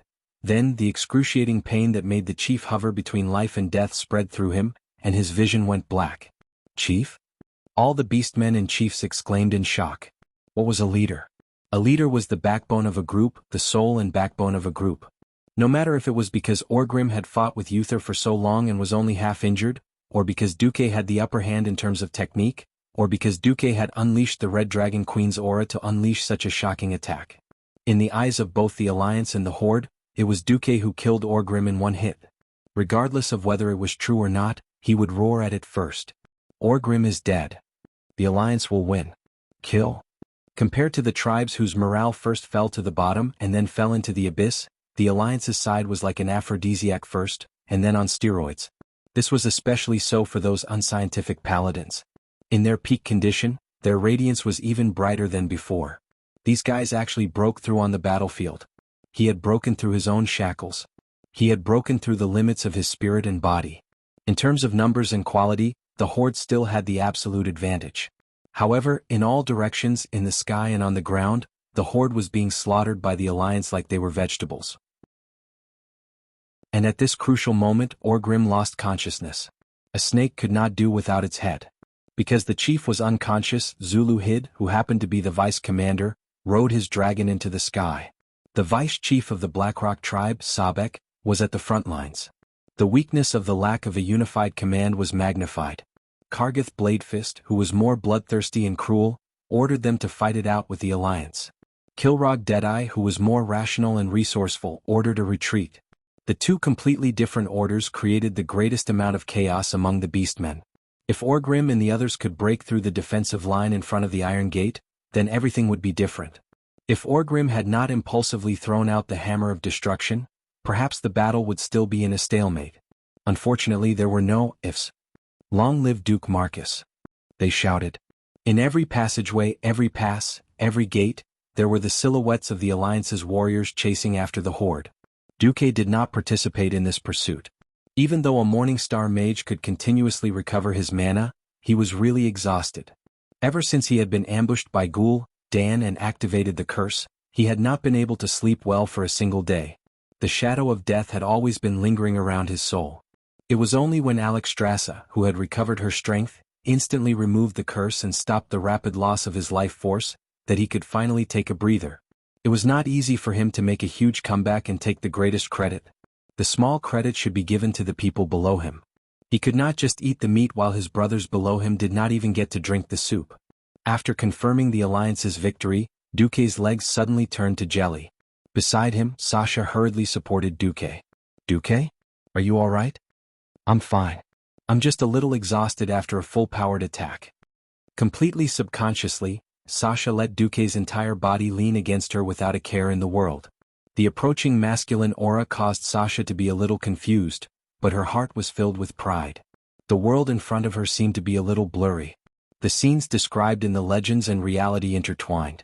At this moment, it was as if she had returned to 2,800 years ago, when the humans and the High Elves worked together to expel the trolls in a dreamlike war. That was a war between the two races against the fate of death. Back then they had won everything. 2,800 years later, the new generation of elves and human heroes had once again returned to this battlefield, fighting for the sacred oath that had once again shone with glory. And today, the one leading all of this was the man leaning against her. A man who seemed weak but created miracles time and time again. A man who had protected her and saved her life. Sasha raised the longbow in her hands and shouted with all her might, "Long live Duque!" Unlike the relationship between Aurelia and Duque, Sasha did not have the entanglement of fate that the two of them had. If one had to use an adjective to describe her relationship with Duque, perhaps it could be summed up as fanatical worship. A natural fanatical feeling that had come from going through the trials of life and death. Facing Sasha, who suddenly turned around with a burning gaze and looked like she wanted to swallow him up, Duque was a little stunned. He then smiled bitterly. "I just feel like I've let Aurelia down." Sasha insisted, "Humph? What's wrong with that? The High Elves don't mind polygamy, nor do they mind polygamy. I don't believe that Big Sister won't be willing to share you with me." If there's no if. If there's really an if, I'll snatch you from Big Sister even if I have to shed all pretense of cordiality." We're all women, so why can't we snatch a good man? It's not in my character to silently back out and then wish the other party happiness. With that, Sasha directly gave Duque mouth-to-mouth resuscitation. Chapter 523. Duque lost his moral integrity. As an old driver from Mount Aquina, he didn't have much moral integrity to begin with. If not for Mediva's humanity, perhaps Duque's moral integrity would have been even worse. Of course, moral integrity was something that could be picked up after it was dropped. Gavinrad returned after a short chase. When he and Ronan heard that Marion was actually Nesario's spy, their mouths were wide open. Marion is a spy? Ronan was the first to not believe it. He was rather innocent, and didn't even dare to look at Marion's breasts, let alone find any traces of her. When did you find out? Gavinrad touched the back of his head. Windsor wanted to know the answer to this question too. I noticed something was wrong from the very beginning. Duque suddenly sneered. Most of the people in the circle of high elven mages are arrogant and prideful. The Silvermoon Parliament used the reason that Kuel Salus made too many concessions to the humans during the Alliance back then, and tarnished Anastrian's reputation for 2,800 years. How could they suddenly show heartfelt respect for the newly established Rotterdam Alliance? Windsor was silent. It wasn't that Duque was wrong, but that Duque was right. The reason why the High Elves had the ancient name Quell Dorii was because of their unwillingness to be exiled, as well as their pride and self-satisfaction. Logically speaking, everyone knew that without the Alliance, Kuel Salus would be destroyed at any moment. Knowing it was one thing but accepting it emotionally was another. To be honest, Windsor knew very well that until now, not many of the High Elves regarded themselves as part of the Alliance. Even though most of the people sent to participate in the war against the tribes this time were rangers who were considered to be of low status in the country. And the mages led by Marion were the only exception. Why would a powerful Radiant Moon mage, a Silvermoon Parliament member, deign to come and lick Duque's boots? Others couldn't figure it out. Only Duque himself knew that Marion might be one of Nesario's people. In the history of Azeroth that Duque was familiar with, there was no mention of Marion Firewing. Throughout history, there were not many members of the Silvermoon Parliament. To Duque, the members of the Silvermoon Council were a group of passers-by who were considered powerful at this point in time. The problem was that a powerful Radiant Moon wizard had suddenly appeared in this group of passers-by and directly participated in the process of saving the Red Dragon Queen. Duque immediately raised his guard against Marion. If there were any variables that would affect the course of history, the biggest variable would naturally be Duque himself, followed by Marion. As a high and mighty Silvermoon counselor, it could be said that he had been cheated by his teammates in the Alliance's war. However, a senator who had been loitering in various salons for thousands of years, making a living out of art and music, and who prided herself on being extraordinary and noble, risked her life to follow a cursed and dying Alliance deputy commander to play an adventure of infiltrating the enemy's rear. If Duke still couldn't figure out which side she was on, then Duke must be out of his mind. Therefore, after Duque was killed by Deathwing, Duque refused to resurrect immediately. He was waiting for Marion to jump out herself. Sure enough, she came. In his calculations, Duque didn't expect Sasha to rush in. Fortunately, Marion, like Necros, was overly reliant on the power of Demon Soul, which was why she was knocked out with a brick. During the subsequent body search, Duque also accidentally found something, another piece of Nesario's scale. It also had the effect of brainwashing. After pondering for a while, Duque decided to promise Alexstrasza to hand over this bad elf who tried to control her and humiliate her again to the Red Dragon army. I promise I won't kill her, Her Majesty the Queen said. Marion, you're on your own. Duque couldn't imagine how the Red Dragon Queen, who had suffered so much, would vent her anger on Marion. Now, Duque had two scales with Deathwing's soul in his hands. Looking at the remaining 1/5 of the platinum disc that had lost its demonic aura, Duque smiled evilly. Duque, why do I feel like you're a little naughty? Sasha muttered. No, I'm suddenly thinking about how Ghoul Dan will die after activating my death curse. He'll die. This time everyone was shocked. One had to know that Ghoul Dan was a horde powerhouse who had fought 100 rounds with Antonidas to a draw. If not for his betrayal, the outcome of the Lordaeron battle might have been rewritten. Now Duque suddenly said that Ghoul Dan would die? Normal people can't do anything to Ghoul Dan. To be honest, even if two Breaking Dawn wizards of the Alliance worked together, they might not be able to kill him. Duque smiled mysteriously. Then how can Ghoul Dan die? Ronan asked. Duque couldn't stop laughing. Of course, mortals can't kill a demigod warlock like Ghoul Dan. But Ghoul Dan's mistake is that he shouldn't have courted death and opened Sargeras' tomb himself. What? Sargeras' tomb? When did the boss of the Burning Legion have a tomb? Ghoul Dan was currently on an island in the Broken Islands of the Endless Sea. The once beautiful temple was now just a ruined mound. However, the ruined appearance did not matter to him. He could feel a powerful pulse coming from the bottom of the temple. The powerful force tugged at him like an electric current, and he could feel that the whole building was shaking under its influence. Hurry up and go in. He shouted to his warlocks. We have to go in. In reality, he was considering whether to bring his subordinates in. He knew that Sargeras' tomb was inside, and there was the Eye of Sargeras inside. It had godlike power, but should he go alone or share this power with the rest of the Shadow Council? In the end, he made up his mind. Since he didn't know what else was in this ancient temple, he felt that it was best to bring them along. If necessary, he could kill them when he found Sargeras' eye. Entering the bottom of the temple, Ghoul Dan found an extremely powerful seal. It was a seal from Aegwynn, the previous world guardian. Aegwynn's seal targeted almost every intelligent creature in the world of Azeroth, except for the beastmen from Draenor. Gujar easily broke the seal made by the previous guardian Aegwynn. He pulled hard and the door of the tomb opened. In the next second, endless demons drowned Ghoul Dan and his subordinates. Chapter 524. Orgrim had a very dark dream. Not to mention torches, even the light created by the shaman's natural magic could not penetrate it. The darkness was so cold that his fingers quickly froze. Even his breath quickly turned into ice crystals and fell to the ground. However, in front of him, the darkness slowly and silently wriggled and condensed into the shape of a human. When the dark humanoid opened its eyes, the whole world became even darker. Looking at the pair of eyes that seemed calm and wise, but were actually fierce and lifelike, Orgrim cried out in shock.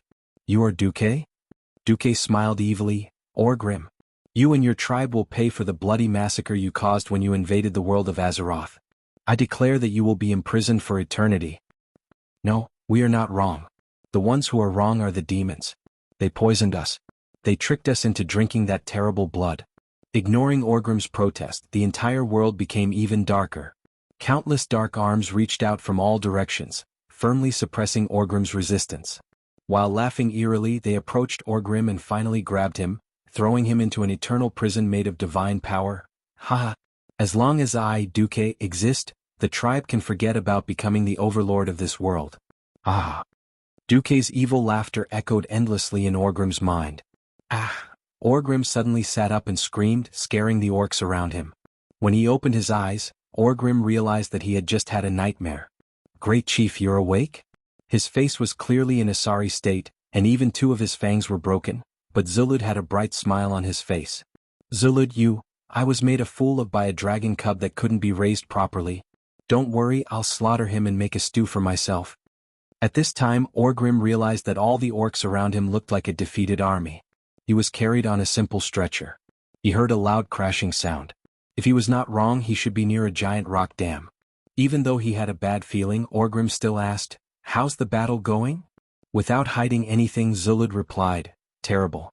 The moment that damn Dragon Queen regained her freedom, the Dragonroar tribe's cavalry became snacks for the giant dragons. Then, the giant dragons immediately gathered together and attacked the orcs gathered outside grim battle. Of the hundreds of thousands of orcs, not even half of the tribe survived. Everyone was knocked unconscious. Hearing this, Orgrim felt a sharp pain in his heart. It's all over. It's all over. If it wasn't for the Red Dragon Legion, they would not have been able to. But now, even if the Red Dragon army really didn't like to get involved in mortal wars like the rumors said, the destruction of these troops in the wetlands was enough to cause the greatest adverse impact on the overall situation. Looking at the sky in the distance, there were a few giant dragons flying at high speed. It was obvious that they were in an intense battle. Once upon a time, when he received the report that the Black Dragon King might participate in the battle to liberate the Red Dragon Queen, Orgrim and Zuluhid cursed Deathwing for being a busybody. Although he didn't know what role Deathwing played in this incident, Orgrim suddenly hoped that Alexstrasza and her Crimson Dragon Legion would be the victor of this cruel aerial battle. At the same time, on top of Grim Battle Peak, Gavin Rad and the others were dumbfounded. After the battle with the Horde, Not only did you, as the Alliance's deputy commander-in-chief, not manage the overall situation, you actually had the nerve to come and watch the show. It was one thing to watch the show, but what was the meaning of taking out so many things? Even if you were a bystander, you should at least have a sense of propriety, right? Looking at what Duque took out from his inventory, everyone was dumbfounded. It was a round dining table with a white tablecloth. 4 gorgeous golden wine glasses were placed on the white tablecloth, and the glasses were filled with freshly opened bottles of red wine. The plates, which were as clean as new, were filled with all kinds of snacks. It was a pity that fresh fruits could not be stored in the inventory. Otherwise, this would have been a perfect picnic. "Brother, what are you playing at?" Duque warmly greeted everyone. He pulled out a stool and sat down. "Everyone, don't stand on ceremony. Sit, sit, sit. I've activated the phantom mist. Nesario can't see us." "Duque, this doesn't seem like a good idea? What's wrong with it? I'm already giving him face by not making cola popcorn." None of the natives of Azeroth knew what cola popcorn was. Seeing that Duque was acting cool, everyone sat down suspiciously. It was Sasha who was the most curious, who adapted the fastest. She took a sip of the wine and ate the biscuits. "Duque, we're here to watch the show?" "Of course we're here to watch the show. The civil war between the 5 dragon aspects of Azeroth is a once-in-a-lifetime event. If you don't watch it, you'll regret it for the rest of your life. Furthermore, Nesario actually wants to brainwash me into becoming his slave. I don't have the ability to participate in such a great battle. I'm happy to watch him get beaten up like a dog. Come, everyone place your bets. How many minutes can Nesario last from now on? Those who win will get double the compensation. Nesario is the king of the black dragons after all. 10 minutes? I'll bet a copper." After hanging out with Duque for so long, Gavin Rad had a tendency to fall in the direction of the shame of the paladins. Ronan thought for a moment. "A magic jade. 15 minutes. Duque rolled his eyes. "Damn it, I was the one who gave you your magic jade." Sasha was the most generous. "I'll bet my entire fief that Deathwing won't last 5 minutes. Duque almost spat out a mouthful of blood. "Hey. That's enough." Sasha was unmoved. "First of all, my legendary fief is still in the hands of the orcs. Second, if I really lose all my fief, then I'll live in Karazhan." Duque's facial muscles kept twitching. He really didn't know that Sasha had such a petulant side to her. If she won, the fief would be doubled, but if she lost, she would blame it on him. It seemed like this lady was going to win no matter what. At this moment, in the sky, the battle between the 5 dragons had entered a white-hot stage. In the beginning, Deathwing was suppressing the 3 giant dragons and beating them fiercely. How fierce was he? Just like Lu Bu. However, when Duque destroyed Demon's Soul. Chapter 525. Time went back to more than 10 minutes ago. Deathwing was blasted to the ground by Maligos, the king of magic. Naturally, he was furious. While flying backward at high speed, Deathwing's body grew rapidly, from a small black humanoid to a terrifying existence that was nearly 100 meters long and had a wingspan of tens of meters. Almost at the same time he appeared, the red dragons soaring in the sky also noticed him. Awoo! Without the slightest hesitation, all the red dragons in the sky ignored the orders of the orcs on their backs and attacked Deathwing crazily. Originally, the red dragons did not want to listen to orders from the bottom of their hearts. Coupled with the hatred they had with the black dragons, it had lasted for 10,000 years since ancient times. This hatred, so thick that it could not be dispelled, caused the red dragons to completely lose their minds. Idiots! Looking at these little red dragons, Nesario sneered. At least a dozen red shadows streaked across the sky and flashed towards Deathwing. However, in front of the Black Dragon King who had revealed his true form, these young red dragons were really not enough. That's right, it was different from the 2 red dragons that had ambushed him previously. This was Nesario's perfect form. In contrast to the further enlargement of his body, there was a more terrifying speed, reaction, strength, and vitality. Deathwing dealt with these red dragons so easily that it reminded people of swatting mosquitoes. A single flap of his dragon's wings could tear a red dragon that could not even be dealt with by an entire human army into pieces. A sweep of the dragon's tail could shatter the spine of a dragon that was more than 30 meters long, shattering its body into pieces. In less than half a minute, there were no red dragons that could fly in the entire sky except for him. Deathwing flapped his wings and grabbed a seriously injured dragon high up with his left claw, roaring to celebrate his victory. Blood was still oozing from the deep wound on the victim's chest and abdomen, and his claws also had burn marks. That was the price of touching the acid poison that flowed out of the fire patterns on the black dragon's body. None of the opponents the Wings of Death had encountered had been able to escape this. Are there any more idiots who want to die? Nesario shouted in dragon language. Along with the shout, Deathwing let out a deafening roar. He wanted to let all existences know that he was the supreme overlord, be it the sky or the earth. However, in response to him were several roars from the direction of the grim battle fortress. It turned out that there was more than one idiot who dared to come to die at this time. Deathwing soon discovered them. There were actually 3 idiots, and they were not just 3 ordinary idiots. The beautiful and elegant green, the gorgeous and dazzling blue, and the mysterious and strange earthy color. These 3 colors in his field of vision truly evoked Nesario's ancient memories. Only at this moment did Deathwing confirm that those fellows weren't simply sneakily attacking him through the Emerald Dream. They were truly participating in the battle. Isra, Nosdorm and my good friend Maligos. Nesario's dragon had a very human-like expression of mockery on his face. Your reckless actions must come to an end, brother, Isra, the Queen of Dreams, said calmly. Brother. I have never been your brother, Isra. Open your eyes and face reality.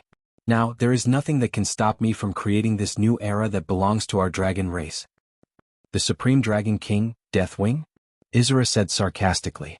The Black Dragon King nodded shamelessly. Not bad. This honorable title is indeed worthy of my strength. However, Isra, to prevent your scales from getting hurt, you'd better go back to your dream and sleep. And you, Nosdorm? Aren't you busy playing with mud every day? Ah. You bunch of idiots, have you forgotten who is the real strongest here? To deal with the 3 of you, I can give you 2 claws. You're dead. As if reflecting his anger, Nosdorm twisted his body, and the huge dragon body made of sand shone with a golden brilliance. At the same time, his gem-like eyes also emitted a dazzling light. I've changed my mind, Nesario. I want you to become my collection in advance. Tisk. Deathwing spat out a corrosive breath disdainfully. What about you, Maligos? Don't you have anything to say to your old friend? Astakasta. A series of ancient dragon words sounded very elegant, but when translated it actually meant one thing. F*ck your whole family of females. As a bonus for the answer, the Blue Dragon King opened his huge mouth. A stream of ice shot out from the crisscrossed fangs, crossed the void of 1,000 meters, and accurately brushed past Deathwing's body. No, it was not that Maligos was too accurate, but that Deathwing did not even bother to dodge. As soon as the ice particles came into contact with the terrifying black dragon's body, millions of small crab-like parasites immediately appeared. These insects desperately wanted to tear off the black scales and flesh. Deathwing snorted coldly, and acid sprayed out from the fiery red patterns on his body. As if covered in a mask, the dragon's entire body was wrapped in sticky black acid. Squeak, squeak, squeak. Countless miserable screams sounded, and almost all the magical creatures released by Maligos died in an instant, leaving only a few. The black dragon skillfully picked up one of the insects with his claws and swallowed it in one gulp. He smiled at the enemies in front of him, revealing a row of sharp teeth. Weak. Too weak. So weak that I'm ashamed to be associated with you. It's all because of your conspiracy back then? Isra said coldly. Ah. You can only blame yourselves for being too stupid to be deceived. Alright, since you're all as weak as insects, then you should end up like these insects. Nesario suddenly let out an earth-shattering roar and pounced on his opponent. The 3 dragon aspects used all their skills. Maligos' gorgeous magic that could destroy a human city was not dodged by Deathwing. If it were to pierce through a soap bubble, it would be easily broken. Nosdormu's time ability did affect Deathwing, but from the looks of it, the impact would not exceed 2%. It was completely harmless. Isra's mental power attack was more effective, which also caused her to have to bear the most attacks. The battle was one-sided. The 3 dragon aspects used various physical and magical means to attack the Wing of Death, but Neltharion resolved all of them effortlessly. No matter how hard they attacked, the cruel fact would not change. Due to the fact that they had contributed a large part of their power to create the dragon soul, these dragon aspects were as weak as newborn babies compared to Deathwing. Chapter 526. The disparity in strength between the 2 sides was too great. This could not be considered a battle at all. If one had to add a definition to such a duel, it would be playing. In addition to the characteristics of the dragon aspects, the 3 dragons were actually not specialized in melee combat, not even Nosdormu. He was more inclined towards techniques and special abilities. In the end, the three dragon aspects, who were equally famous 10,000 years ago, were chased around like rabbits being chased by Deathwing. Anyone who saw this scene would feel a sense of suffocation. Even Deathwing, who was part of the duel, could not stand it anymore. He could not help but mock. Poor and sad fellows, is this the limit of your strength? Your strength can't even tickle me, and this is the attack you made with the determination to die? Laughable, too laughable. There was no real anger, nor was there a desperate charge of death. The three dragon aspects seemed to be holding their breaths as they fought with Deathwing. This made Deathwing feel a little bad. What are you waiting for? Are you waiting for me to be exhausted and reveal a flaw?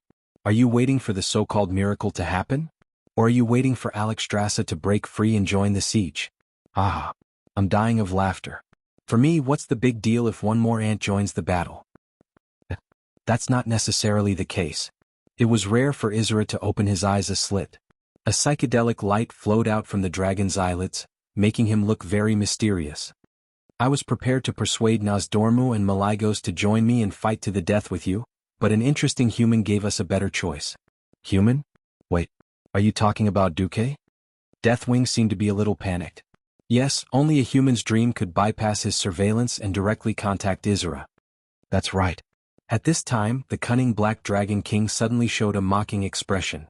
Idiot. I've never trusted this slippery fellow. He doesn't know what my goal is at all. He can't control the demon's soul, and he doesn't know the incantation to control Alexstrasza. Nesario put forth a great deal of arguments, and they sounded very much like the case. At this moment, Malygos, the king of magic, spat.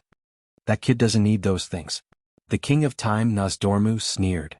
For a character that doesn't exist in the timeline, he has the ability to ignore the maze of lies and directly walk from the beginning to the end. Nesario, you seem to have forgotten that you gave that kid a piece of your scale. The demon's soul can't resist your power. Impossible? How did you know? We just know it. Nosdormu's words were like the curse of death, firmly grasping Nesario's heart. He suddenly realized that he could only count on the female elf who had fallen after being hypnotized and seduced by him. Unfortunately, he was destined to be disappointed. Almost as soon as Nosdormu sentenced him, a colorful light rose from the bottom of the stronghold. Roar, roar, roar. Three dragon roars sounded almost at the same time. The three dragon aspects in front of him seemed to have become larger, as if they had been inflated.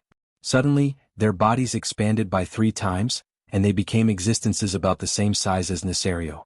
This was not a simple, meaningless transformation spell. This was a change on the level of power. From quality to quantity, it was a change in strength. It was not one dragon but 3 at the same time, and the same change had occurred. Impossible. The Black Dragon King was suddenly captivated by the chill. This level of power was both unfamiliar and familiar. 10,000 years. It had been a full 10,000 years. Ever since the ancient war 10,000 years ago, when he deceived the 4 dragon aspects and injected their souls and power into the dragon's soul, he had never regarded his 4 siblings as opponents. And now, he felt the changes in the 3 dragons in front of him. Even if Nesario didn't want to admit it, he had to admit that his originally perfect plan seemed to have made a fatal mistake. Duque. Hey, Isra. Nosdormu. Do you feel it? Do you feel it? Malygos repeated his question to his siblings nervously. I've regained my power. All the magical elements are crawling in front of me. How perfect. It's time. Nosdormu replied.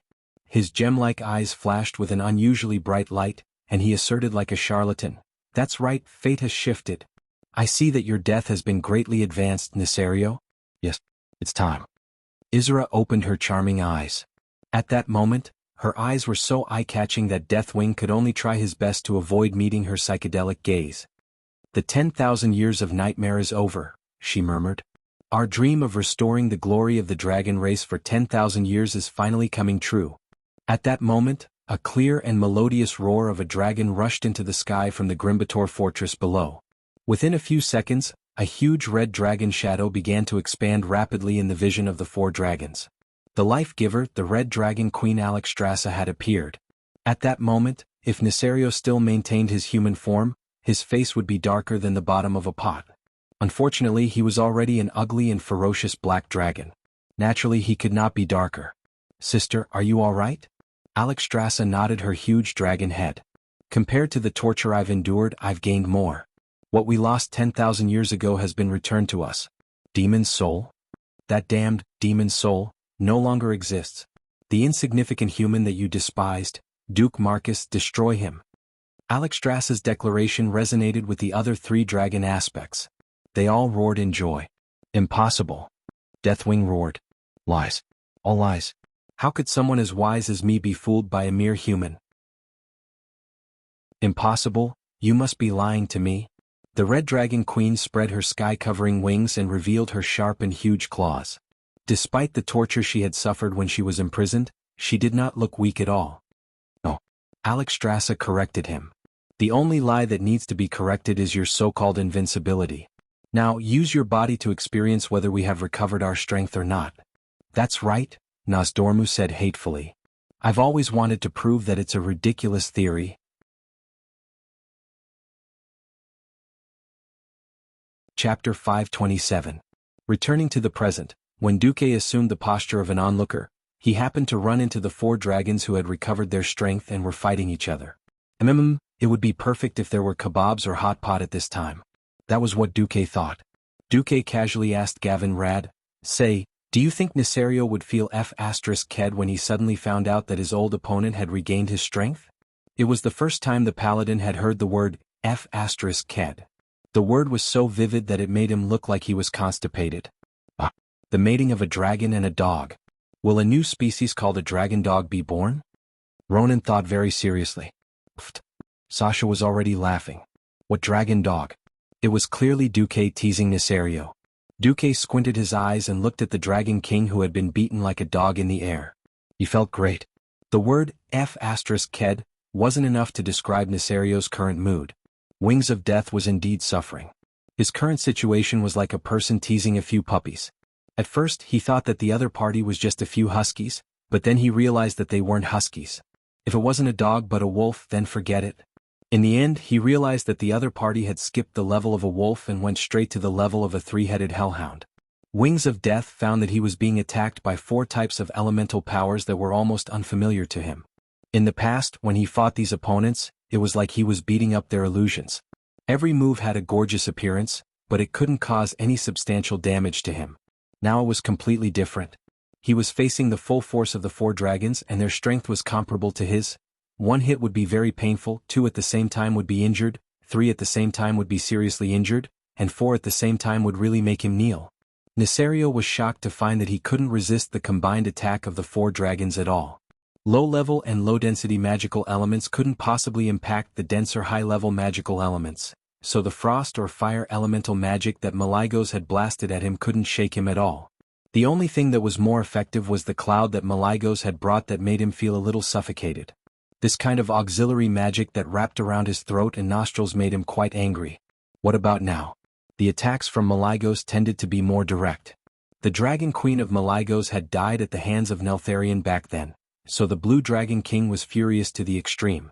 The attack power of this crazy dragon was almost on par with his. Countless icicles with electricity shot towards Nesario from all directions, and the heat and cold descended on the Black Dragon King at the same time.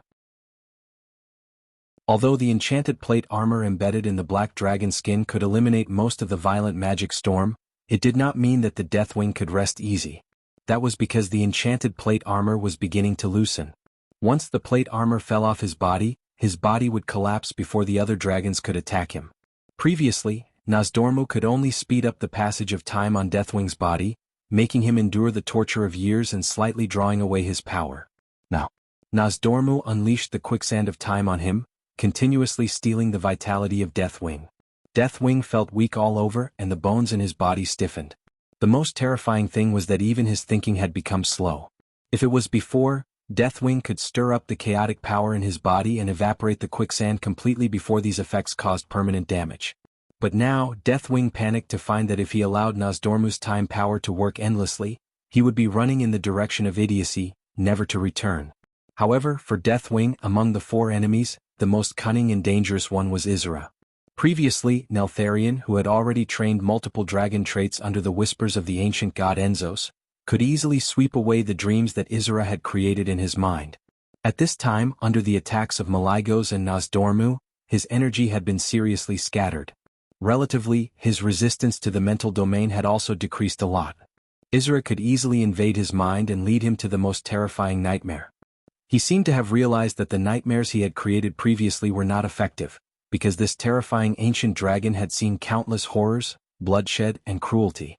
It was not an easy task to disturb his mind. This time, Isra provided some more absurd nightmares to Deathwing according to the script provided by Du. Although he was in the middle of a fierce battle, Neltharion was daydreaming. I'm a dairy. My name is Leo. I'm a single dog, dragon. My wife ran away and I don't know where my children Lien and CIA have gone. As the Double 11 is coming, I have nowhere to go, so I can only go on Taba at home. I'm so lonely. I really want to get drunk and forget all my worries. I only bought 2 bottles of wine. Why did my pair of claws get chopped off? Is this the so-called chopping off your hands on Taba? Although he knew that it was a dream, this absurd and incomprehensible dream involved too much of Neltharion's mind. When he came back to his senses, he found that Alexstrasza had already attacked him with a fierce spell that even he did not expect. Neltharion screamed. Even his fine gold armor could not mitigate the terrible impact of this attack. Deathwing immediately released a powerful shield to resist, but he was already injured.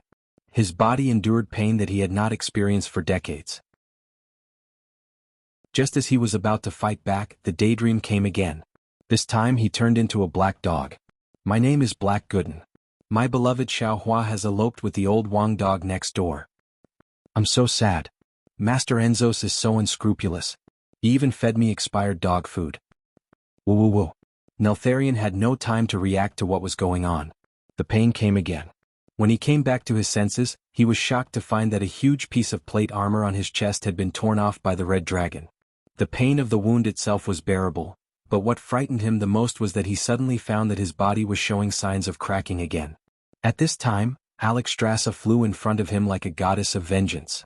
She glared at Deathwing, but there was still a trace of pity in her eyes. You have to pay for your conspiracy and betrayal. You will experience all the pain that I have experienced, Black Dragon. Let's see if you can feel better than me. Chapter 528. The momentary panic quickly subsided. Nesario was indeed Nesario, the peerless dragon who had dared to trick more than half of the dragons back then. In addition to being sinister and cunning, his unparalleled ruthlessness and ferocity were also part of his multiple personalities. A furious roar rang out, and a shockwave that could be seen with the naked eye rippled out, causing the remaining clouds in the surroundings to scatter. Deathwing launched a counterattack. A huge sphere made of pure dark energy appeared between his front claws. The dark light that flowed out of the sphere was like a black hole that attracted the attention of the 4 dragons. Then he threw the energy sphere behind Alexstrasza to the left, where the other 3 dragons were. The Red Dragon Queen tried to block it, but the terrifying dragon breath that she spewed out had yet to touch the sphere when the dark energy exploded. It suddenly split into 3 huge black arrows of light that drew zigzagging arcs in the sky. They strangely ignored the defense and evasion of the 3 dragons, and directly hit their bodies. Bam! This attack caused Isra and the other 2 giant dragons to roll back. Alexstrasza tried to use her dragon tail to slap Nesario, but she was trapped by the acidic mist spewed out from the right hind leg of the Black Dragon King. The corrosive mist with dark power stained her tail, and she had no choice but to spray a small dragon breath on her tail to purify it. After easily forcing the 4 dragons to retreat, Deathwing snarled contemptuously, "Fools! Show me all your ultimate moves. The result will not change. I am the embodiment of power. You are nothing but afterimages of the past in front of me." Nesario's arrogance was justified. When the Titans created the 5 dragon aspects, the strongest was originally Malygos, the king of magic, followed by Nesario, who had the power of the earth. However, after Nesario used Demon Soul to severely injure Malygos, kill the Blue Dragon King, and annihilate almost the entire Blue Dragon race, Nesario became the boss. Now that Demon Soul was destroyed, the 4 dragons had only regained their past power. It did not mean that they had completely recovered from their injuries. Therefore, in terms of individual combat power, the Wing of Death, Nesario, was definitely the well-deserved leader. Moreover, there was another problem. Because they had lost their power for over 10,000 years, the 4 dragon aspects were a little unfamiliar with their own power. Obviously, Nesario didn't understand what it meant to be cool for less than 3 seconds. In the next round he was about to be taught to be a dragon. Malygos's large-scale magic bombardment interfered with his vision. Nozdormu's slow and Izura's nightmare attack arrived at the same time. Deathwing realized that the Red Dragon Queen had removed another piece of plate armor from his thigh. Intense pain that penetrated deep into his heart. Black Dragon, don't underestimate us opponents from the past. Alexstrasza's crimson shadow filled Deathwing's vision. The four great dragons worked together so perfectly that even he was a little surprised. What surprised him even more was that the four great dragons, for some reason, knew his weakness very well. Their spells were the same as before, unable to cause any substantial damage to him. With his own strength and the protection of the plate armor embedded under the dragon's skin, no one could hurt him in a direct attack. However, tearing off his alloy plate armor was different. They didn't even need to do anything. His own violent power would destroy him. It would have been fine if it was just once, but 2 consecutive targeted attacks made the Black Dragon King shudder. However, Deathwing wasn't someone who would give up so easily. Even if his weakness was exposed, it didn't mean that he would surrender. The dragon aspect's arrogance and insanity drove him. Underestimate? I don't need to underestimate you. What's in front of you is the absolute difference in strength. Your combat skills are far inferior to mine. Nesario turned to look at Izura. The key to your attack is on Izura. As long as I withstand her nightmare, I'll be able to kill her. As long as I withstand her nightmare, you can't do anything to me. The Red Dragon Queen's expression changed. The four great dragons understood that no matter who fought Deathwing in close combat, they wouldn't be able to do well. If Izura couldn't make him pause for a short while and reveal a flaw, then it would be difficult to fight this battle. However, of course they wouldn't believe it. The four dragons launched their combined attack again. Unfortunately, as Nesario said, he began to resist Izura's nightmare. He even began to affect Izura in the spiritual domain, causing his crazy dreams to invade Izura. The four great dragons tried to make a melee attack, but the effect was terrible. Nesario, who was more agile, used his tail to send Alexstrasza flying. His wings slapped Izura and Malygos's heads, and his left claw opened up a huge hole of more than 20 meters in Nozdorm's chest. If Nozdorm wasn't a dragon made of sand and metal, he would have been seriously injured even if he didn't kneel down. Nesario said triumphantly, so what if you've recovered your strength? The era of the four of you is over. After I kill you all, I'll steal all the eggs of your races and create a perfect world that belongs to me. At this time, in the communication circuit that Izura had constructed with dreams, the four great dragons were discussing urgently. What do we do? My magic doesn't have any effect on him. Malygos was a little discouraged. I'm too slow. I still can't keep up after slowing him down. Nozdorm gritted his teeth. If Sister Izura can still control him? Alexstrasza said unwillingly. At this time, Izura suddenly said weakly, Actually, I still have a dream that I haven't used. That was given to me by Duque. Why not? The three great dragons said in unison. Because it's too bad. Izura felt like crying. Malygos, who hated Deathwing the most, immediately asked, What dream is it? Let me see. Izura hesitated for a second while Wings of Death was talking nonsense, but he still released the dream. The Red Dragon Queen's face couldn't get any redder. Nozdorm said, This must be noted down. Malygos spat. Tiske, she's not my Dragon Queen, why not send it? Izura was speechless. Finally, Alexstrasza said shyly, Let's vote. Those who think it can be used raise their claws. 2 firm male claws and 2 weak female dragon claws were raised. Okay, it's unanimous. The next moment, the 4 great dragon aspects attacked again. This time, Izura released a new nightmare for Nesario. In the dream, a very fake black female dragon was being attacked by a Shiba Inu that was full of Photoshop marks. All of this was not the point. The point was that Nesario immediately recognized that the black female dragon was Sinestra, well, his wife.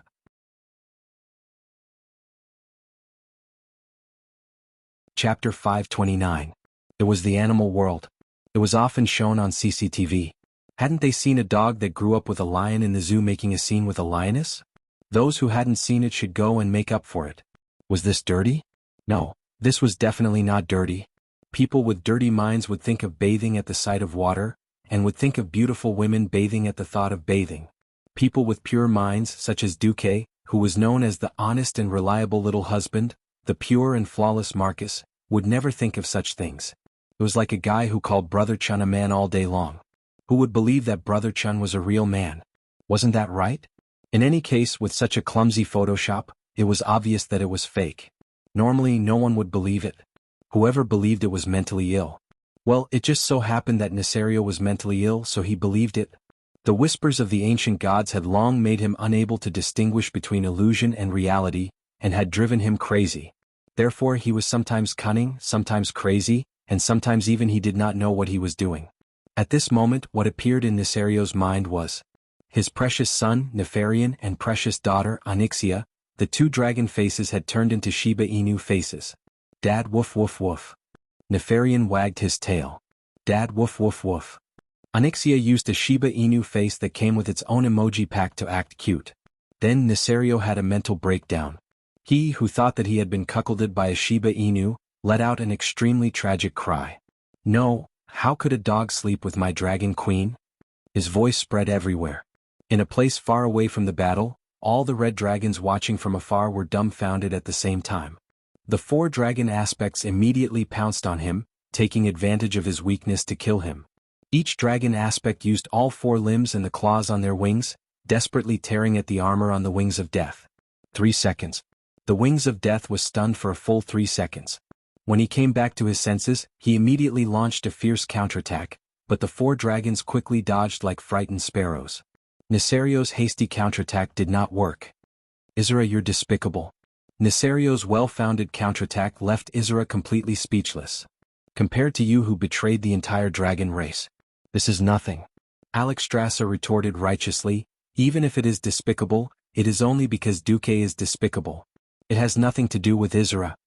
The Red Dragon Queen decisively sold out Duque. Duque, who was watching from the sidelines, staggered and fell off his chair. What's going on? Spectators number 2, 3, and 4 were shocked. Alexstrasza, you're not kind. What if Nesario comes looking for trouble with me every day?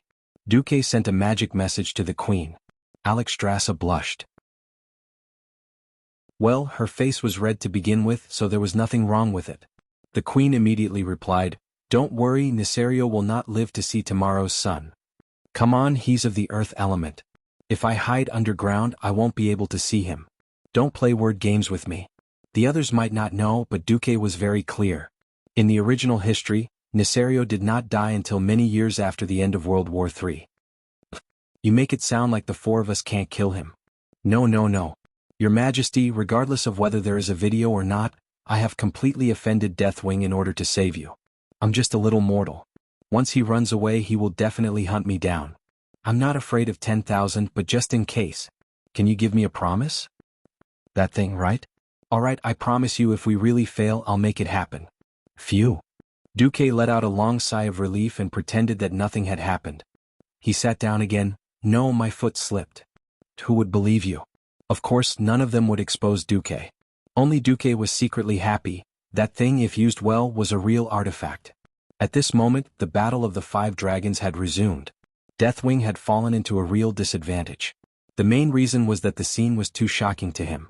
A huge opening that lasted for 3 seconds allowed the 4 dragons to peel off at least a dozen pieces of armor from his body. Blood, acid mist, lava, and all kinds of things splashed out from his open wounds. Now, it was not the 4 dragons defeating Deathwing, but Deathwing himself defeating himself. Bastard. Duke Marcus. I shouldn't have used your hand, I should have gotten rid of you from the beginning. Deathwing's roar in the common language resounded throughout the wilderness, and almost all the remaining humans and dwarves heard it. At this moment, Duque finally shivered. Facing the gazes of the 3, Duque straightened his back. That guy played dirty and I hit him back. That's all. Is that wrong? That's right. The 3 of them answered resolutely, but they sighed in their hearts. You even dared to play with Deathwing, who else do you not dare to touch? Above, the 4 dragons continued to attack. Maligos laughed. You still want to take revenge on a little human? You should take care of your body first. Accompanied by laughter, the blue dragon attacked again. Obviously, the current Deathwing was different from before. After large pieces of armor were torn apart, Maligos' magic became the most powerful attack. The Blue Dragon King's magic could easily go through the Black Dragon's bloody wounds and directly hurt the Black Dragon's muscles and internal organs. Deathwing struggled pointlessly, trying to get rid of the other dragon's attacks while shouting, Bastard, don't force me or you'll regret it. Regret? On the contrary. I'll only regret it if I don't let you taste the pain I've suffered. The Red Dragon Queen did what she said. She began to bring the power of life into her attacks. The power of life that penetrated Deathwing's body aroused a greater reaction from the dark and chaotic power in his body, tearing his flesh even more violently. In the face of other attacks, even Izra's nightmare, Deathwing could still put up some resistance. But in the face of Alexstrasza's power of life, he could do nothing. Her attacks were accompanied by pain. Deathwing had never experienced the pain of his body being torn apart by a completely different power. The pain flared up in places where claws and fangs could not reach, biting deep in his life. This most terrifying dragon in the world suddenly let out a shrill cry that no one had ever heard before. Ow ow ow ow. This sound contained the power of the whispers of the ancient gods. This scream saved him. The other dragons were shocked by the cry and stopped their spells. Deathwing finally broke free from the encirclement and turned to escape. He flew away at a very fast speed. Although his whole body was still trembling and he was still screaming, he finally succeeded in quickly disappearing from sight.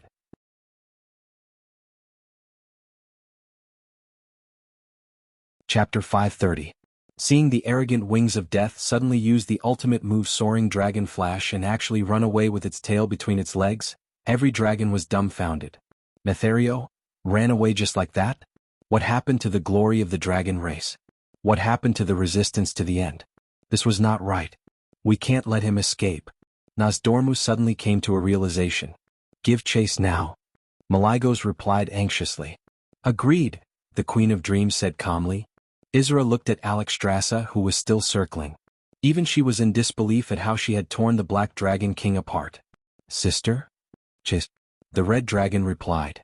We have to chase him to the death. Otherwise I'll be in trouble. The Red Dragon Queen thought of Duque's jinx. If she could not deal with Nethario here, she would owe Duque a huge debt. The 4 dragon aspects flapped their wings at the same time and continuously sped up to chase the rebellious Black Dragon. It's gone? Gavin Rad, who was watching the show, looked at the empty sky in shock. I'm still researching how many Breaking Dawn spells each of their moves is equivalent to. Ronan was very professional. What a beautiful firework. Sasha was mischievous. There are more on the ground over there. Duque, who was even more mischievous, pointed at the tribal camp that had been burned to ashes in the distance.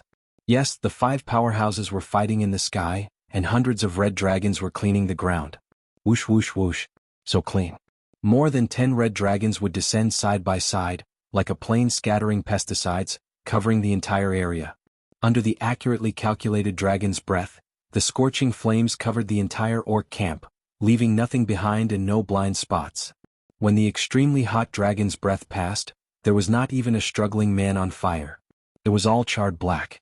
Other than the orcs on the outermost periphery of the camp, not many orcs had the chance to escape. However, only the strongest orc clan could occupy the best territory.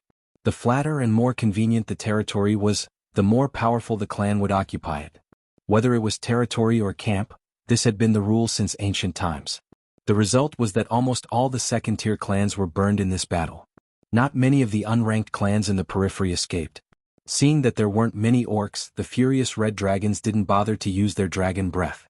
They swooped down and picked up the orcs, throwing them high into the sky. Then the orcs screamed, ah! Some of the orcs just stood there, sweeping their dragon claws from the left and slapping their dragon wings from the right, killing the orcs like how humans would kill cockroaches. The spectators, who had moved their seats to the edge of the cliff at the top of the mountain, had a great time watching. Gigi. That dragon looks like a newbie. The angle of its dive is terrible and it can't really use up its dragon breath. Duque made a professional comment. At that moment, Saidan Dathrahan and General Abendis arrived. Duque asked, "Where are Uther and Tyrion?" Saidan was stunned for a moment, then she smiled. To be honest, among the first generation of paladins, only the 3 from Stormwind were close to Duque. These paladins from Lordaeron were only slightly closer to Duque than nodding acquaintances. But Saidan was a friendly person. He didn't care about etiquette and shrugged. They're very responsible, unlike a certain deputy commander who slacks off after settling the big things. Saidan's teasing of Duque made Gavin Rad's face turn red. The rest of the assault team was clearly still fighting the stubborn orcs in the passage of the fortress, but they were just spectators. It was a little unkind at the end of the day. Who knew that Duque would be so thick-skinned? Don't abuse the old. I'm old and it's already amazing that I can complete the mission. I can't fight anymore. The world will belong to you young people in the future. The old man's tone caused the people around him to burst into laughter. But seeing Duque's appearance, Saidan and Abendis couldn't laugh anymore. Most of his hair was white, and the skin on his arms was a little shriveled. When he smiled, his face was full of wrinkles.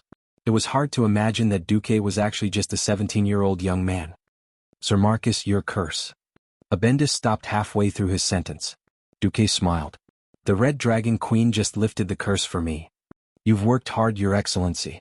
Abendis bowed heavily. Not only that, I'm also very grateful for your help at such a crucial time. Beside him, Saidan bowed together. At this time it wasn't just Abendis. Everyone present felt the same. Duque had really worked hard. The entire continent, the 10 countries, and the 3 major races added up to almost 10 million people. It was unbelievable that such a thin young man had to bear such a heavy burden. This was the fortune of the alliance, but in a sense, it was also their tragedy. It was precisely because so many kings couldn't come to an agreement that the compromise that seemed so terrible before, but now seemed so wise, letting Anduin and Duque take power. Gavin Rad looked at the destroyed orc camp in the distance with hope in his eyes. If that's the case, maybe the war will end in a year. A year? Duque pursed his lips. The war will end with the Alliance's victory in 4 months. Everyone was shocked. Such a large-scale war between the Alliance and the Horde, and Duque actually said it would end in 4 months? Abendis was the most sensitive about the situation. 4 months? We don't know how many orc reinforcements there are on the other side of the dark portal. Your Excellency, isn't this too? Duque waved his hand. No, 4 months is already a conservative estimate. But it's good that everyone knows this. Don't spread it for now. As for the rest, I'll tell the kings at the throne meeting. At this moment, everyone's eyes were shining with excitement and ecstasy. If someone else had said it, they might have scoffed. But who was the one who said it? It was the deputy commander of the Alliance, the invincible and outstanding military strategist, and the Alliance's hero, Duke Marcus. From the first prediction of the Horde's attack on South Shore to the defense line at the South Stream coast, the Battle of the Hinterlands, the Battle of Cuel Salis, and the Battle of Lordaeron, Duque's military theory of killing the enemy is the most important, had led the Alliance from a disadvantage where all the kings had fallen to the Horde to a path of total victory. If his judgment was still wrong, who else in the Alliance could believe in the inference of the war situation? Really? Sasha was overjoyed. Then what are we waiting for? Quickly go back and tell everyone this news. Big Sis must be anxious. Duque's facial muscles twitched. I still have to wait for the Red Dragon Queen. I need her to help me recover the life I lost. Otherwise, how can I face people like this?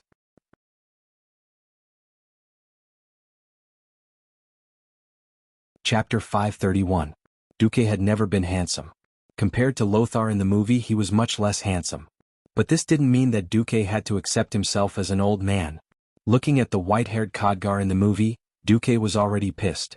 Now that he had become himself, who could stand a transmigrator suddenly turning into an old man? Fortunately, he still had the Red Dragon Queen as a backup. Alexstrasza, who had bestowed the World Tree with life and the Night Elves with eternal life, could easily make up for his losses. However, Duque didn't expect Sasha to suddenly say, "Don't worry. No matter what you become, I'll still like you." The group of single dogs around him all spat out. A group of people stared straight at Duque as if they wanted to gouge out a piece of flesh from Duque's face. In public, Duque's behavior left people speechless. In private, wasn't it enough that he had Aurelia? He even went after his sister-in-law when most of his men were still single. Did he still have any humanity left? Fine, you're powerful. Go ahead and do it, but do you have to show off your love in front of us? Don't you know that showing off your love is faster? All of a sudden, the guys wanted to borrow flamethrowers from the FFF guild to burn Duque too. Duque was dumbfounded. You don't have to do that even if you want to attract hatred. Will anyone protect me in the future? The innocent Sasha blinked her eyes, as if she did not understand why the atmosphere had suddenly become so strange. Gavin Rad blinked. Boss, give me a piece of land in the Elven Forest. I'll forget about the trauma you caused me today. Duque quickly agreed. Okay. As for the other 2 singles, Saidan and Abendis, Duque promised to invite them to the Dream Angel Salon in Lordaeron for 3 days. What was a Dream Angel? Even though Saidan gave Duque a you-know-what-I-mean look, a pure, holy and upright person like Duque certainly wouldn't understand. Blarg. Well, I'm still a 17-year-old kid. Regardless of whether others believed it or not, Duque believed it himself. To Duque's surprise, the Red Dragon Queen did not appear even after he waited until nightfall. Who knew if they chased Nesario from the Eastern Kingdom all the way to Northrend in the north, then flew to the Kalimdor continent, then circled around Pantalia and completed the magnificent feat of flying around the world. Needless to say, the 5 silly guardian dragons with almost unlimited stamina and driven by their deep hatred might really be able to do it. With no other choice, Duque could only open the portal and return to the Dalajan first. What he didn't know was that the Dalajan, almost all the major cities in the Alliance's territory that received the latest news were in an uproar. The Alliance's deputy commander Duke Marcus has liberated the Red Dragon Queen from the evil orcs. 200,000 orcs under the Grimbader fortress in the wetlands have been killed by the Red Dragon's dragon breath. The horde has suffered a crushing defeat and has begun to retreat from the earthy highlands. The Red Dragon army has become the humans' ally again. The Alliance has won. Cheering crowds could be seen everywhere. People were shouting, cheering, and roaring at the sky in ecstasy. Whose tears were flying. Whose smile was in full bloom. As long as one was wearing the Alliance's uniform, be it a 60-year-old uncle or a teenage boy, they would definitely be warmly welcomed by the people. There was an old man holding a collection of fine wine, a beautiful young lady who was as passionate as fire, and a smiling child. Everyone was praising the Alliance in their own way. However, this had nothing to do with Lordaeron. After sending out 1,000 people and 250 people, only 192 people returned alive, including those who had lost arms and legs and could no longer fight on the battlefield. The actual loss was more than 90%. It was no exaggeration to say that the elites of Lordaeron were almost burned to the ground. If they had paid such a huge sacrifice in exchange for an equivalent merit, King Tyrinas of Lordaeron might feel better. The point was, most of those who came back alive were the paladins of the Silver Hand. Fairness and honesty were the virtues. The paladins of the Supreme Creed. These guys would never lie. They would say to everyone they met, "We launched a surprise attack at the worst possible time.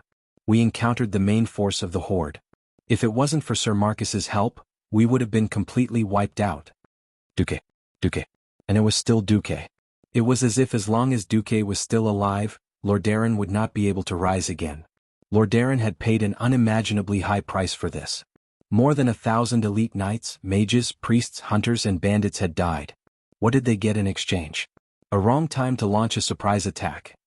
Tyrinas almost spat out a mouthful of blood. So the Lordaeron had paid such a heavy price in exchange for a successful feint attack? If these 1,000 people were put on the battlefield, they would definitely be able to open up new territories. He died quietly in the fortress of Grimbator. It could be said that a general's success was built on 10,000 bones. Damn it, Duque had become a general. Why did the people of Lordaeron have to be the 10,000 bones? When he heard the complete news, Tyrinas choked on his breath. He coughed so hard that tears came out of his eyes. He coughed so hard that he almost coughed his lungs out. He was bitter. He hated it. He used to hate the horde that turned the Silver Pine Forest into scorched earth. Now he suddenly realized that he hated Duque even more, who always stole the limelight from Lordaeron. Before this, he had never imagined that there would be a day when he, the king of the strongest kingdom on the continent, would be jealous of a young man who once had nothing. At this moment he even wanted to assassinate Duque. But he did not dare to do so. Duque, who had returned from hell, was already the #1 hero of the Alliance. And look at Stormwind's attitude. If he dared to touch Duque, Lang would definitely send out 200,000 troops to fight him. The kingdoms that were on good terms with Duque would definitely not sit back and watch. Tyrinas secretly gritted his teeth and swallowed his anger. On the other side, Stormwind held a grand welcome ceremony for Duque's return. Duque. Lang rushed up to Duque the moment he stepped out of the portal and gave Duque a bear hug. Cough, cough, cough. "Let me go." Duque's face was pale. As soon as Lang let go, Anduin immediately followed up. Duque, cough, cough, cough. "I'm dying." Duque's face was pale. Duque, what's wrong? Duke Bolvar wanted to take the third hit, but he was shocked to find that Duque was almost dead. It was a mess.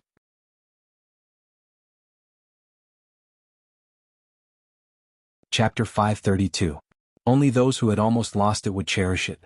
It was precisely because Lang thought that he was about to lose Duque, his most staunch and powerful supporter since the destruction of the Storm Kingdom, that Lang's mood fell into the abyss. Now, don't be fooled by Duke's pitiful appearance. Under the premise that Duke's life wasn't in danger, Duke's pitiful appearance was just a bit of entertainment. The haze of the nightmare had dissipated. A brilliant future was in front of him. How could Lang not cry with joy? That's right. King Lang's eyes were red and moist. Countless pairs of eyes were focused on Duque, who was teasing the king and his ministers. General Tom Seamus looked at Duque, took a deep breath, and roared in a loud and majestic voice. To the hero of the alliance, the Grand Duke of Stormwind, His Excellency Duke Marcus. 3,000 Stormwind soldiers in a uniform movement followed General Seamus, drew their swords out of their sheaths, raised their hands to the sky and saluted Duque in unison. At this moment, the sword light was like a forest swallowing mountains and rivers. To His Excellency Marcus. The domineering shout echoed throughout the Dalajan city. These soldiers were not just guards of honor. They came from all over Stormwind, from the most elite Griffin Legion, to the local garrison, to the militia with minimal military training, and even to the refugees who came to South Shore with the refugee fleet. But now they all had a unified name, Stormwind Elite Soldiers. Each of their hands was stained with the blood of at least 5 orc warriors. They were not only the elites of Stormwind, but also first-class soldiers in the entire alliance. Strong, firm with combat skills and iron discipline. However, it was such a soldier that everyone's voice carried a sense of worship. Although Duque had long since stopped directly commanding the army of Stormwind, and even the private corps he led alone reached as many as 30,000 people, it was not an exaggeration to say that he was the king's subordinate, but the mention of the name Duke Marcus still made people in awe. To the people of Storm, it was he who subdued the Bloodsail fleet and saved 600,000 civilians from certain death under the noses of hundreds of thousands of orcs.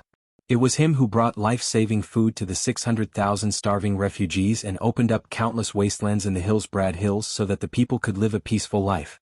To the Storm soldiers, the burning of Stormwind City, the ambush at Barradine Bay, the first and second defense of South Shore, the battle of the Hinterlands, the defense of Lordaeron, and the battle to save the Red Dragon Queen. Duque's name was equal to the glory of a warrior, equal to a miracle. He was synonymous with the god of war. Such a legendary figure was only 17 years old. Looking at Duque's white hair, looking at the wrinkles on Duque's hand that looked like an old man's, thinking of the curse he had received, thinking of the suffering he had to endure for this destroyed kingdom, every soldier's eyes were as red as King Lang's. A sea appeared in front of Duque. It was a sea constructed by the gleam of swords. The sharp swords were raised at a 45-degree angle. As Lang, Anduin, and Duque moved forward, they suddenly parted one by one. It was like the miracles of a sword parting the sea in a legend. The sea parted. At the end of the sea, the king and his 2 ministers sat in an open carriage and slowly set off towards the violet square in the center of the Dalajan kingdom. Although the sky was dark, cheers could be heard on both sides of the road. Countless Dalajan people, mage apprentices and mages crowded on both sides of the road, trying to see the glory of the number 1 legendary mage in the alliance. If it was anyone else, even if he was a king, the Dalajan mages would not be so revered. This was an era where the spirit of chivalry was the most revered. Looking at the 7 human kingdoms except for the Dalajan, no king was a mage. In most human settlements, only the general who led the army to charge would be recognized as a true hero. Mages, on the other hand, were just mysterious people who hid in the protection of the army and released sinister magic. In a sense, it was precisely because of the prejudice of the majority that Duque, a mage hero, was even more precious. Duque was the Grand Duke of Stormwind, but was that important? Didn't they see that even the Prince of Kuel Salis was mingling in the Dalajan? As long as he was a hero in the field of magic, he would naturally be warmly welcomed by the Dalajan people. In their opinion, Duque, who had once lectured in the Dalajan, was undoubtedly a member of the Dalajan. Duque, Duque, Duque. The uniform shouts were like a tsunami, rising and falling one after another. The scene and atmosphere made King Lang, who sat opposite Duque, and Anduin, who sat beside Duque, become foils. Of course, neither of them cared. They just smiled at Duque. Duque gently waved his right hand while his left raised the marshal's combat staff from Antonidas. Even after the direct attack of the Wings of Death's shadow flames and such a violent explosion, there was not a single scratch left on it. The staff was still shining with silver light. The head of a winged horse was carved on the staff, emitting a faint silver light. It looked extremely holy and beautiful. When Duque raised the shining staff made by the Dalajan, the crowd's cheers reached its peak. In the square, the representatives of the 9 countries of the alliance, except for Stormwind, had already gathered. Looking at Duque, Every king and every representative had a complicated feeling. They did not expect Duque to do it. With his almost dead body, he led a small team of 5 and penetrated thousands of miles behind enemy lines. He sneaked into the heavily guarded Grim Battle Fortress while the Red Dragon patrolled in the sky and the Beastmen roamed the wetlands. He cleverly used the Wings of Death's plot to complete the feat of liberating the Red Dragon Queen. If Duque could be said to be a wise man and a commander who only knew how to command, the current Duque was like a real hero who had been quenched in a furnace. After a real test, he was reborn and became a real hero of the Alliance. His reputation as a hero had been completely established. No matter what happened to Duque in the future, he would become an indelible legend in the history of the Alliance. No matter how much the King of Tyrrhenas secretly mocked Duque, he had to put on a smile and welcome Duque. However, an accident that no one could have imagined happened at this moment. An abrupt voice suddenly rang out in front of the drum music.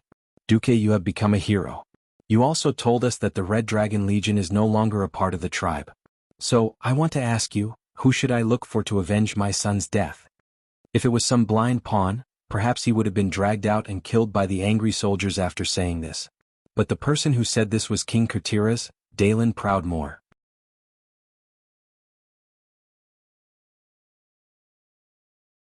Chapter 533.